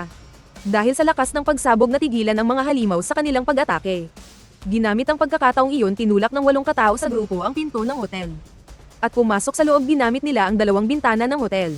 Nag-set up sila ng mga machine gun at pinagbabaril ang mga halimaw. Maraming kaklasiko ang sumilip mula sa ikalawang palapag dahil sa kuryosidad. Isang lalaking may peklat sa armadong grupo ang agad nakapansin sa mga kaklasiko. Mabilis na nagtago ang mga kaklasiko pero nakita na sila. Law ba umakyat ka sa ikalawang palapag at tingnan mo? Sabi ng leader habang tinatapik ang isang pandak na matabang lalaki sa tabi niya. Habang siya ay nagpatuloy sa pagbaril sa mga halimaw sumunod naman sa utos ang pandak na si Law ba. Dala ang kanyang submachine gun umakyat siya sa ikalawang palapag pagdating niya roon. Agad niyang nakita ang mga estudyanteng nagkukumpulan sa tapat ng kwarto ko may nakita siyang ilang magagandang babae. Agad siyang napangisi ng may mali siya hey. Ang dami pa palang estudyante dito magkakaroon kami ng kasiyahan nito mga kapatid. Dinilaan ng pandak ang kanyang mga labi habang tinututukan ng baril ang mga estudyante. Hindi pa nakakakita ng totoong baril ang mga estudyanteng ito kaya takot na takot sila. Lahat sila ay umatras papunta sa pinto ng kwarto ko nagtatakang tiningnan ng pandak ang pinto. Lahat ng estudyante ay nakapalibot sa kwartong ito hula niya baka may mas masarap pa sa loob. Tinutukan ng pandak ng baril ang ilang estudyante para paalisin at sinipan ng malakas ang pinto. Nang walang sumagot binaril niya ng 2 beses ang doorknob. Pagkatapos ay malakas niyang itinulak para buksan ang pinto. Pagbukas ng pinto nakita niya akong yakap-yakap. Si Sia Wanro na nakatayo sa harap niya maputi at maganda si Sia Wanro. Agad na naakit ang pandak kay Sia Wanro kitang-kita ang pananabik sa mukha niya. Itinutok niya ang baril sa akin sa tingin niya. Isa lang akong walang kalaban-laban na estudyante na madaling takutin. Baka maihipa sa takot pero sa buong buhay ko ayoko sa lahat ay tinututukan ako ng baril. Tiningnan ko ng masama ang pandak noon tinutukan din ako ng baril. At napilitang gawin ang maraming bagay kaya hindi ako komportable sa ginagawa niya. Anong pakialam mo kung tinututukan kita sabi ko bitawan mo yang babae. Bingi ka ba akin na siya ngayon? Nangasar ang mukha ng pandak akala niya hari na siya dahil may baril siya. Ayoko nang makita pa siya bulong ko kay Sia Wanro. Pagkatapos ay binitawan ko ang pagkakaakbay kay Sia Wanro nakita niyang binitawan ko si Sia Wanro. Natuwa ang pandak na mataba, marunong ka pala. Sumama ka na sa akin ganda. Tutulungan kitang mabuhay sa mundong to, napakalamig ng tingin ni Sia Wanro. Hindi niya pinansin ang sinasabi ng pandak na mataba, muling lumitaw ang mga kaliskis sa kanyang katawan. Sunod-sunod na kidlat ang lumabas sa kanyang katawan, at naging isang malaking kidlat na sumugod. Ang misyon na ibinigay ko sa kanya ay patayin ang lalaking nasa harapan niya. Kumislap ang kidlat, bago pa man makakilos ang pandak na mataba. Naramdaman niya ang lamig sa kanyang lalamunan at biglang bumagsak. Diretsong bumagsak ang pandak na mataba, pero hindi pa tapos si Sia Wanro. Ginamit niya ang 2 kidlat para buhatin ang katawan ng pandak na mataba. Pagkatapos ay naglakad siya sa bintana ng ikalawang palapag, kung saan may 7 miyembro ng squad na lumalaban sa mga halimaw. Namangha sila sa ganda ni Sia Wanro, pero nakita nila ang ulo ng pandak na mataba. Agad silang nagalit ng husto, Ocho. Pinatay mo si Ocho namin, sigaw ng squad leader. Halos mag-apoy ang kanyang mga mata habang itinutok ang baril kay Sia Wanro. Pinasama ng pangit na to ang loob ng Xiaoji ko.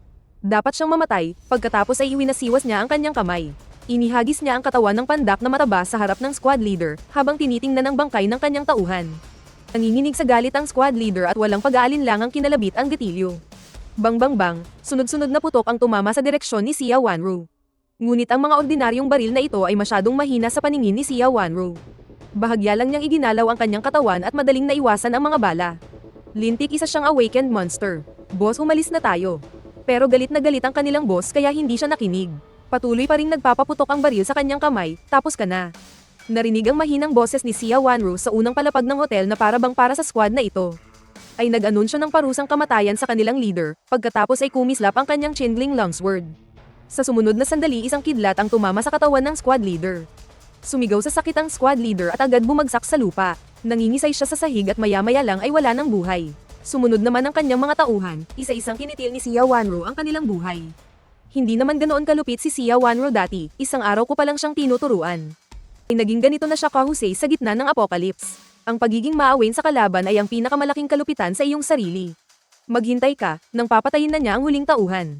Biglang may lumabas na gintong liwanag mula sa kanyang katawan. Pagkatapos ay biglang lumitaw ang mga piraso ng baluti at nabuo sa kanyang katawan. Nagising na ang super martial armor ko, dumating din ang araw ko ako si Gao Ming. Nakangiti si Gao Ming matapos makuha ang baluti habang si Sia Wanro ay nanatiling kalmado. Nakatitig siya kay Gao Ming. Ang Gao Ming ngayon ay nababalutan ng gintong baluti at ang kanyang lakas ay higit pa sa 10 beses na mas malakas kaysa dati. Pinatay mo ang napakarami kong kapatid, ngayon ipaghihiganti ko sila. May malupit na ngiti sa mukha si Gao Ming kakagising mo lang. At gusto mo nang maghayganti, narinig ang boses ko mula sa hagdanan. Pagkatapos ay dahan-dahan akong bumaba, ang bigat na nararamdaman ay higit pa sa kay Xia Wanru. Sa bawat hakbang papalapit, ramdam ni Gao Ming ang panginginig ng kanyang armor. Ito ay purong pangingibabaw dahil sa lahi, isang espesyal na katangian ng aking katawan. Anong akala nyo, kahit dalawa pa kayo, kaya ko kayong labanan? Iginagalaw ni Gao Ming ang kanyang katawan at bumalik sa dati niyang kondisyon. Inilahad niya ang kamay at isang light sword ang agad na lumitaw sa kanyang harapan. Ito ang espesyal na katangian ng kanilang awakened armor, hindi sila gumagamit ng mga jinayang armas. Sa halip ay nagpapalabas sila ng light sword mula sa kawalan, napakayabang. Bagong gising lang pero ang yabang na, tiningnan ko siya ng may paghamak. Itong bagong awaken sa harapan ko, hindi ko talaga alam kung saan siya kumukuha ng lakas ng loob.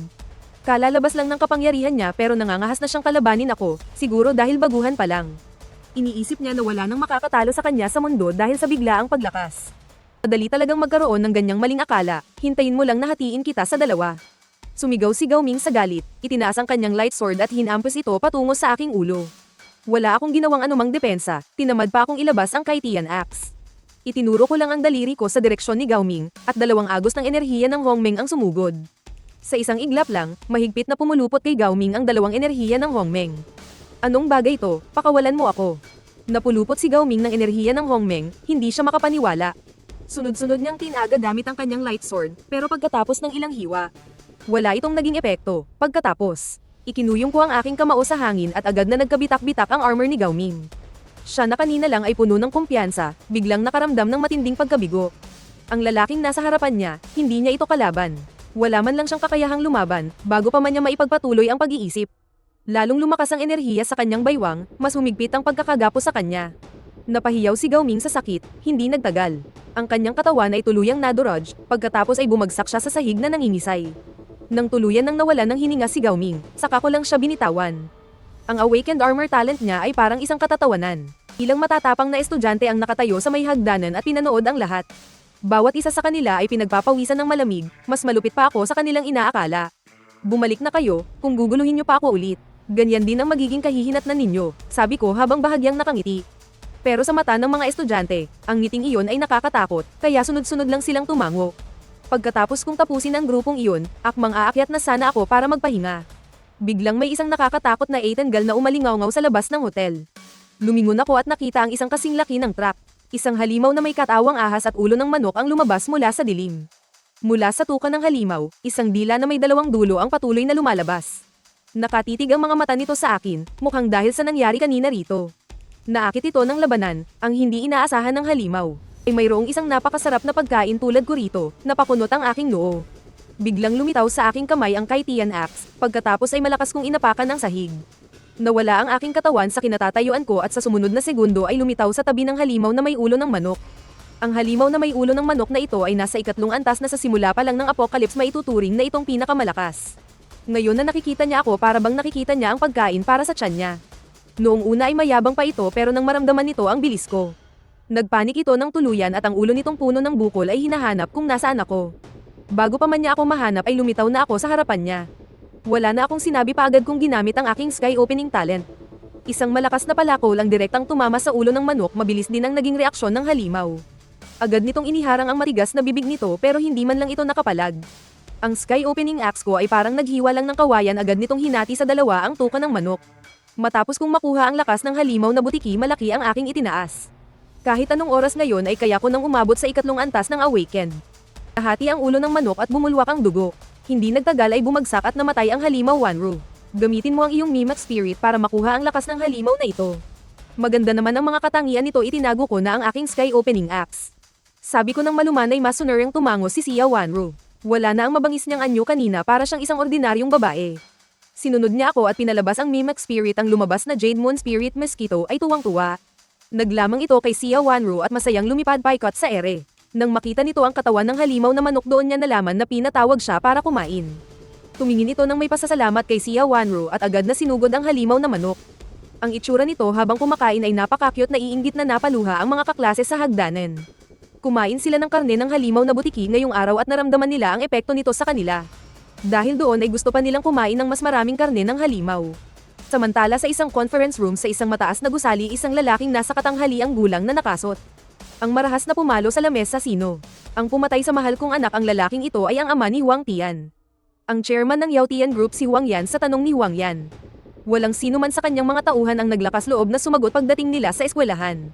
Natagpuan na nilang pugot ang ulo ni Huang Tian at napakalupit ng kanyang pagkamatay. Natahimik ang conference room ng matagal hanggang sa isang matandang may puting buhok. Ang naglakas loob na magsalita chairman. Base sa mga sugat sa katawan ni Master Tian mukhang hindi halimaw ang pumatay sa kanya. Mukhang isang awakened kalokohan. Alam ko na iyan inis na sabi ni Huang Yan. Nakita niya mismo ang mga sugat ni Huang Tian walang kahit anong kagat ng halimaw dito. Sugat ito na gawa ng isang armas malinaw. Na sinadya ang pagpatay sa kanyang anak ang kinatatakot ko lang. Ang pumatay sa Young Master ay isang awakened na laman ko lang mula sa investigasyon ng aking mga tauhan. Na mukhang isang awakened nga ang pumatay sa Young Master at tila isang nagngangalang Chen Jia. Sa ngayon hindi natin pwedeng kalabanin ang mga awakened. Ang mga tao sa paligid ng mesa ay pinag-usapan ng pagkamatay ni Huang Tian nang malaman nilang awakened ang may gawa. Lahat sila ay natakot nitong mga nakaraang 2 araw. Nasaksihan na nila ang bagsik ng mga halimaw paano pa kaya ang mga awakened. Wala akong pakialam kung awakened siya o halimaw si Huang Tian lang ang kaysa isa kong anak. Kailangan ko siyang ipaghiganti kinuyam ni Huang Yan ang kanyang kamao. Nagngangalit ang kanyang mga ngipin sukdulan ang galit niya ngayon kay Chen Jia. Boss dito sa akin. Nakakuha ko ng ilang mga nagising basta't alam lang natin ang lokasyon ni Chen Jia. Pwede kong utusan sila na palibutan at patayin si Chen Jia sabi ng isang lalaking nakasuot ng mahabang sombrero. Matapos magsimula ang apocalypse maraming nagising ang lumitaw sa kanyang pamilya. Ano ang gusto mong kapalit sabihin mo lang. Nakita rin ni Huang Yan ang iniisip ng executive sa harap niya pareho silang negosyante. Walang kikilos kung walang pakinabang hindi sila pumapasok sa mga dehadong negosyo. Ito ang palagi nilang prinsipyo ang 50% ng mga lupain sa ilalim ng Yao Tian Group. Akin na yan itinaas ng lalaki ang kanyang 5 daliri, at sinabi kay Huang Yan kung dati lang ito. Walang sino man ang maglalakas loob na sabihin ito kay Huang Yan pero iba na ngayon. May mga nagising na sa kanyang pamilya kaya may karapatan siyang makipagnegosasyon. Kung hindi lang dahil may sariling puwersa si Huang Yan matagal na niyang pinatawag ang mga nagising sa pamilya niya. Para pilit na angkinin ang Yao Tian Group Lifeng. Kaya pala matagal mo nang pinagnanasaan ang yaman ng pamilya ko samantalang pinagkakatiwalaan pa naman kita. Emosyonal na sinabi ni Huang Yan at pagkatapos ay idinagdag. Hay nako pero, basta dalhin mo si Chen Jia sa akin ang 50% ng yaman ng Yao Tian Group. Ay magiging sayo para maipaghiganti ang anak niyang si Huang Tian. Handang isugal ni Huang Yan ang lahat hahaha. Talagang matapang ka boss Huang hintayin mo ako. Pagkalipas ng 2 araw ihahatid ko sayo ang ulo ni Chen Jia. Tumawa ng malakas ang lalaking nagngangalang Li Feng at lumabas ng conference room. Pagkalabas niya agad siyang tumawag sa telepono. Hoy Old 8.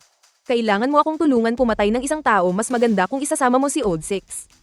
Sa kabilang linya isang halimaw na baboy ramon na may balahibong kulay kape. At pangil ng unggoy ang kasalukuyang humahabol sa kanyang biktima. Pagkatapos ay tumango siya huwag kang mag-alala. Bukas dadalhin ko sa iyo ang ulo niya napakadali lang pumatay ng tao sa panahon ng apocalypse. Sa loob ng hotel sinunod ni Xia Wanru ang sinabi ko. Matapos hayaan ng Mimic Battle Spirit na sipsipin ng halimaw na may ulo ng manok lumakas din siya ng husto. 33 matagumpay na umabot sa tuktok ng 2 antas sayang lang at hindi naglabas ng Spirit Crystal ang halimaw na ito. Kung hindi pareho sana tayong dalawa ngayong gabi, ay aabot sa 3 antas pagbalik sa 2 palapag. Lumipat ako ng kwarto at naligo ng mainit na tubig. Para alisin lahat ng dumi sa katawan ko sinabi ni Xia Wanru na natatakot siya. Kaya pinilit niyang makitabi sa akin paglabas ko mula sa banyo. Nakita kong nakahiga na si Xia Wanru sa kama ko nakasuot si Xia Wanru ng isang set ng silk na pantulog. Napakanipis nito at kitang-kita ang kanyang mahahaba at mapuputing binti. Nakatagilid siya sa kama isa rin naman akong binatang malakas ang pangangatawan. Nang makita ko ang eksenang ito pakiramdam ko ay kumukulo ang dugo sa buong katawan ko. Ganyan ka lang matutulog hindi ka man lang ba magkukubli ng kumot? Tiningnan ko si Xia Wanru na nakahiga at nagsalita. Xiao Jia pwede mo ba akong kumutan tanong ni Xia Wanru na mabango ang hininga. Inabot niya ang kumot habang tinitingnan ko ang magandang katawan ni Xia Wanru. Niyakap ko siya ng mahigpit at hinawi ang kumot. At nangyari na ang mga bagay na hindi na dapat ilarawan kinaumagahan. Ang tahimik na umaga ay ginaising ng sunod-sunod na ingay ng mga tangke. Isang malakas na pagsabog ang tumama sa pangunahing pinto ng hotel. Nayanig ang buong hotel anong nangyayari. Hindi kaya may mga halimaw na naman na sumusugod may ilang armored vehicle sa labas. Nagising ang mga estudyante sa hallway at nagtatago sa takot sa labas ng pinto ng kwarto ko. Naging matindi ang labanan sa loob kagabi kaya hindi kami nakatulog ng maayos ni Xia Wanru. Ngayong may kakaibang nangyayari hindi sila nangangahas na gisingin ako. Pero naramdaman ko na ang sitwasyon sa labas hahawiin ko na sana ang kurtina para tingnan. Nakita ko ang isang buong batalyon ng tangke sa labas malinaw na ako ang pakay nila. Pero ang mga modernong armas na ito para sa isang awakened na tulad ko. Ay hindi gaanong banta ang importante ay ang mga nasa ibabaw ng tangke ng kalaban. May ilang super weapon awakened na nakatayo, hindi ko inasahan na ang mga tao ngayon. Ay ganito kabilis magkaisa, siguro sa Dragon Country lang ito posible. Ang may ganitong kapangyarihan para mag-ipon, palaging nagkakaisa ang mga taga Dragon Country. Sayang lang at nagkamali sila ng taong kinalaban Xiao Jia. Ano ang nangyayari sa labas? Medyo nanginginig ang mga binti ni Xia Wanro. Lumapit siya sa tabi ko at marahang nagtanong, wala lang ito. Dito ka lang, ako na ang bahala. Hinaplos ko ang ulo ni Xia Wanro, napagod siya kagabi. Hindi na niya kailangang lumaban ngayon. Hinawakan ko ang salamin ng bintana. Agad itong nabasag at naging isang dilaw na liwanag na lumipad palabas. Lumitaw ako sa ere sa harap ng ilang tangke nang makita ako ng mga tangke. Agad nilang itinutok ang kanilang mga kanyan sa akin na nakalutang sa hangin. Ako ba ang hinahanap niyo? Nakatayo ako sa ere. Minamaliit ang mga tao sa ibaba sa gitnang tangke, isang lalaking nakasuot ng itim. Nabaluti, isang matipunong lalaki sa katanghaliang gulang ang tumayo, nagliliwanag ng berdeng asul ang kanyang mga mata. Nakapamulsa siya sa likod habang nakatingin sa akin sa itaas. Ikaw si Chen Jia. Ang tono ng lalaki ay puno ng masamang balak, malinaw na hindi maganda ang kanyang pakay. Pero wala akong pakialam, hindi ko binabago ang pangalan ko. O ang apelyido ko, ako nga. Ang boses ko'y malakas at umalingaw sa buong kalangitan. Magaling, napakatapang mo. Naumamin pa sa harap naming lahat matapos marinig ang sagot ko. Ang mga mata ng lalaki ay naging masama, siya yung mula sa Huangyan Company. Ang awakened mula sa pamilya ng lalaking may mataas na sombrero matapos matanggap ang mensahe mula sa lalaking iyon. Tinipon niya ang mga tangkeng ninakaw mula sa militar at nagmadaling pumunta rito. Sino ka? Ako ang awakened ng Lin Group. Si Lin Yao, pinatay mo si Huang Tian, ang anak ng chairman ng Huangyan. Nandito ako ngayon para kunin ang buhay mo, sabi ni Lin Yao. Ikinuyom niya ang kanyang mga kamao at isang berdeng asul na baluti ang bomb alot sa kanyang katawan model. Ito ang kanyang awakened talent, ang armor ng Azure Dragon. Nagising ang kapangyarihan niya noong magsimula ang katapusan ng mundo sa tulong ng kanyang pamilya. Sa loob lang ng isang araw ay umangat na siya sa kasukdulan ng lakas ng second tier. Idagdag pa ang pagiging espesyal ng kanyang awakening, ngayon ang lakas niya ay maihahalin tulad sa isang panimulang third tier awaken. Oo, ako nga ang pumatay sa tandang si Huang Tian. Tinitigan ko si Lin Yao sa mata at prangka kong sinabi na kahit pa ang ama ni Huang Tian. Si Huang Yan ang nagutos sa kanya, o kahit si Huang Yan pa mismo ang dumating. Haharapin ko pa rin siya ng walang pag-aalinlangan. Sa nakaraang buhay ko, sawang-sawa na akong magtimpi. Kung ganoon ay maaari ka ng sumuko, kailangan ko nang bumalik para magulat. Ngumisi si Lin Yao, kinuyam ang kamao at humakbang ng malakas. Naging isang guhit ng berdeng ilaw at sumugod sa akin sa napakabilis na paraan. Kalmado ko lang tiningnan ang papalapit na si Lin Yao. Naghihintay sa kanyang paglapit sa akin, nakita ni Lin Yao kung gaano ako kakalmado. Bahagya siyang nagulat sa harap ng isang top-tier awakened na tulad niya. Nagawa kong manatiling ganito kakalmado, sinasabi ng kutob ni Lin Yao. Na hindi simple ang binatang ito sa harap niya, pero dahil sa lakas ng awakening ni Lin Yao. Kumpiyansa siyang mapapatay ako sa loob ng 1 minuto, sa loob lamang ng ilang segundo. Mabilis na sumugod si Lin Yao mula sa posisyon ng tangke papunta sa harap ko, pagkatapos ay nag-ipon ng lakas para suntukin ako sa tiyan. Hindi ko rin ipinatawag ang aking mametek weapon, inabot ko lang ang aking kamay. Para saluin ang kamao ni Lin Yao, gusto kong ikumpara ang aking talento. Sa pagkakaiba nito sa isang super weapon awakened, isang malakas na pagsabog. Ang enerhiyang nalikha mula sa pagbabanggaan ng aming mga kamay ay yumanig sa buong paligid. Ang kamao ni Lin Yao ay mahigpit na hawak ng isang kamay ko sa aking palad.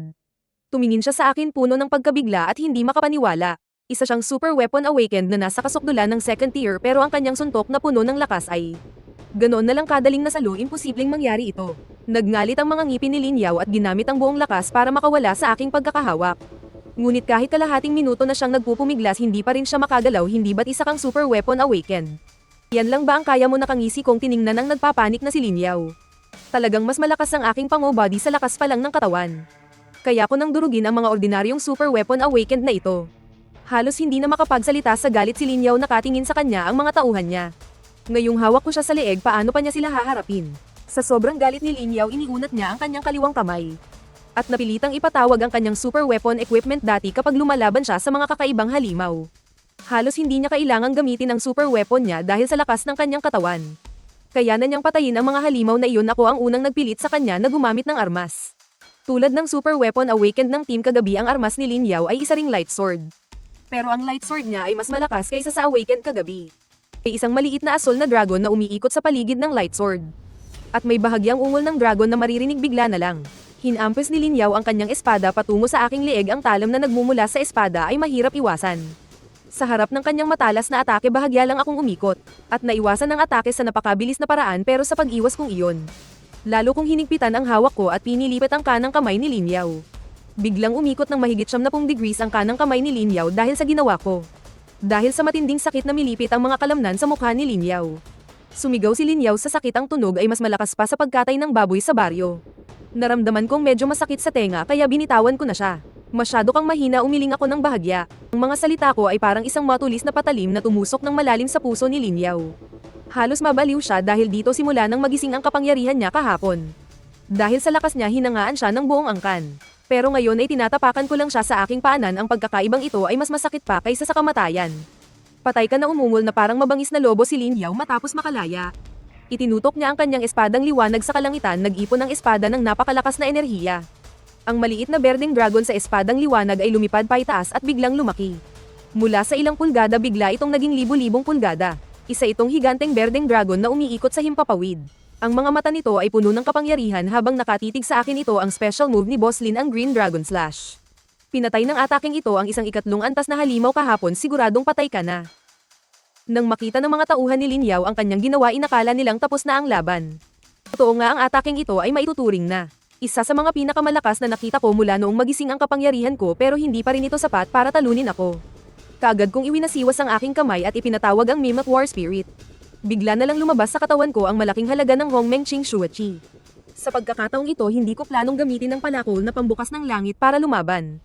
Pagkalabas pa lang ng Hongmeng Qing Shuachi sa isang kumpas ng aking isipan, agad itong naging isang dragon na katulad ng ipinatawag ni Lin Yao, pero ang higanteng dragon na gawa sa Hongmeng Qing Shuachi ay kulay ginto at ang aura nito ay mas malakas pa kaysa sa berdeng dragon ni Lin Yao. Ginagaya mo ang atake ko. Isang pekeng tulad mo ang naglalakas loob na makipagkompetensya sa orihinal ko, talagang hindi mo alam ang iyong lugar. Buong kumpiyansang iwinasiwas ni Lin Yao ang kanyang espadang liwanag sa pag-aakalang siya ang pinakamalakas. Tingnan natin kung kanino ang peke, subukan na lang natin ang lakas nila para malaman. Ang Hongmeng Qing Shuachi ay kayang mag-anyo ng kahit anong nilalang sa pagitan ng langit at lupa. Hindi ko kailangan ng talento ni Lin Yao kaya ko pa ring mag-anyong higanteng dragon. Paano ito matatawag na panggagaya? Makikita ang galit sa mga mata ni Lin Yao. Bigla niyang iwinasiwas ang kanyang mahabang espada sa direksyon ko at umungol ng malakas ang berdeng dragon.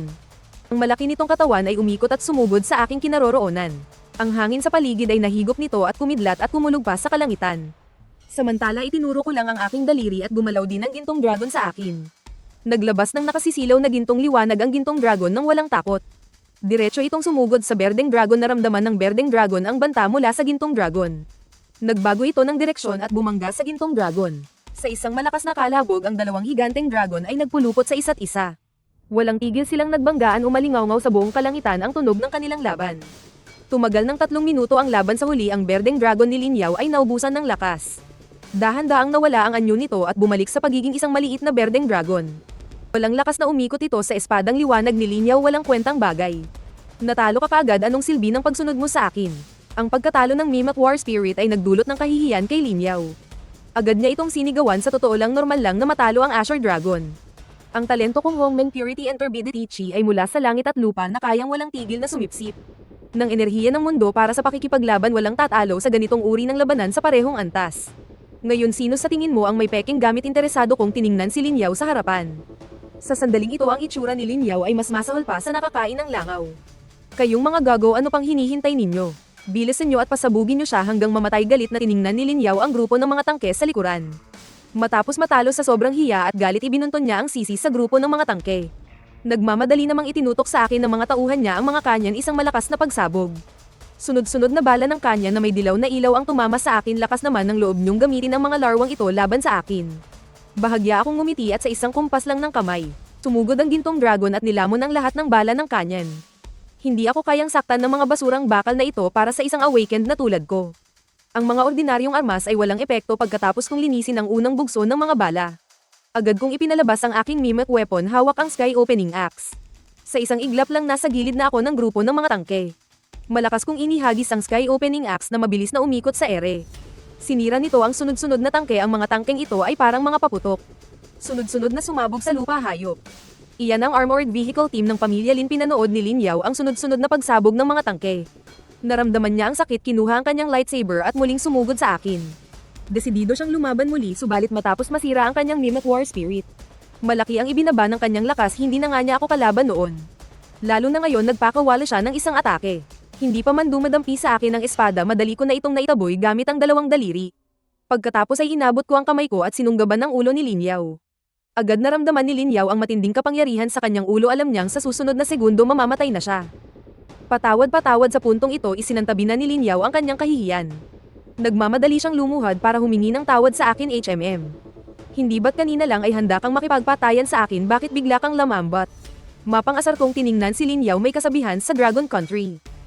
Ang matalino ay umaayon sa sitwasyon. Master Chen, napakabuti ninyo. Pakawalan mo ako, mula ngayon susundin ko ang lahat ng iyong utos. Pinagsalikop ni Lin Yao ang kanyang mga kamay at paulit-ulit na nagmakaawa sa akin. Natatakot siyang baka mas higpitan ko pa ang hawak ko ang katapatan ng taong gustong pumatay sa akin. Hindi ko mapagkakatiwalaan, nagmamadaling inabot ni Lin Yao ang kanyang dibdib at hinukay ito. Inilabas niya ang isang berdeng puso, ito ang core ko bilang isang awakened dancer. Konektado ito sa akin kapag hindi ka masaya. Durugin mo lang iyan at mamamatay ako agad. Kuya Chen, gusto ko lang tulungan kang magtayo ng sarili mong kapangyarihan. Iaalay ko ang aking lakas, iniabot ni Lin Yao ang core. Habang nakatitig ang kanyang mga mata sa aking mukha, tiningnan ko ang kamay ni Lin Yao. Ang berdeng asul na core na walang tigil sa pagtibok, na alala ko ang nakaraang buhay ko. Mayroon ngang ganitong bagay ang dancer, ang core na ito ang buhay ng isang super martial awakener. Pinag-isipan ko muna bago ko kinuha ang core. Sige, bibigyan kita ng pagkakataon, pero kapag may ginawa kang kahit kay titing na ikinaiinis ko. Mag-ingat ka sa buhay mo, hindi na masama ang lakas ng spirit demon na ito. Pwede na siyang kunin bilang isang maasahang kakampi ang mga maliliit na kalaban na makakasalubong sa daan mamaya. Pwede na siyang maglinis ng mga yun. Salamat, Kuya Chen. May iba pang mga awakener mula sa aming pamilya na darating, kailangan mong maghanda. Matapos tanggapin si Lin Yao, hindi niya maipaliwanag ang kanyang tuwa. Agad siyang nagulat ng balita para ipakita ang kanyang katapatan. Hayaan mo silang dumating sakto, makakakolekta ako ng mas maraming core. Wala akong pakialam ang mga awakener na ito na dumarating para hanapin ako ngayon. Ay parang mga Red Along naghahatid sa kanilang sarili, Boss Chen. Sa pamilya ko may isa na bago pa man ang apocalypse kumain ng stink bug. Kakaiba ang talent na nagising sa kanya, nakakapaglabas siya ng maraming gas na nagdudulot ng guni-guni. Yung isa naman kumain ng palaka. Pagkatapos magising ang talent niya, nakakagawa siya ng napakalakas na ingay, hindi rin siya dapat maliitin. Nasa likod ko si Lin Yao, inilalarawan ng talent ng dalawang paparating na awakener. Ay ulat na pagkatapos kong marinig. Medyo nagulat ako, yung dalawang darating pala ay parehong nagising dahil may kinain, hindi sila mga super martial awakener. Pero medyo mahirap kalabanin ang mga ganitong uri ng awakener. Kahit na ang kanilang atake at depensa ay maaaring hindi kasing lakas ng sa mga super martial awakener. Pero ang kanilang mga talent ay talagang nakakasakit ng ulo, mga mapanlinlang na talent. Isang pagkakamali lang at madali kang mabibiktima. Sige, naintindihan ko. Umatras ka na, ayusin mo ang mga tao sa squad mo. Ang mga nabuhay pa ay patuloy na susunod sa iyo. Ikinumpas ko ang aking kamay at lumipad papunta sa hotel. Si Lin Yao naman ay yumuko at nagbigay galang habang pinapanood akong umalis. Pagkabalik ko sa hotel, agad akong hinayla ni Xia Wanru para tingnan. Okay ka lang ba? Nakita ko ang tindi ng laban kanina. Wala ka bang sugat? Tiningnan ni Xia Wanru ang katawan ko. Puno ng pag-aalala ang kanyang mukha, nakita niya kasi ang pagbangga ng dalawang higanteng dragon kanina. Kahit na ako ang nanalo, sobra pa rin siyang nag-aalala kung nasaktan ba ako. Haha, alam mo naman kung gaano kalakas ang katawan ng asawa mo. Hindi ba't alam mo na yun? Tiningnan ko si Xia Wanru nang may mapaglarong ngiti. Nang marinig ang sinabi ko, tila may biglang naalala si Xia Wanru. Isang pamumula ang lumitaw sa kanyang mukha, HMM.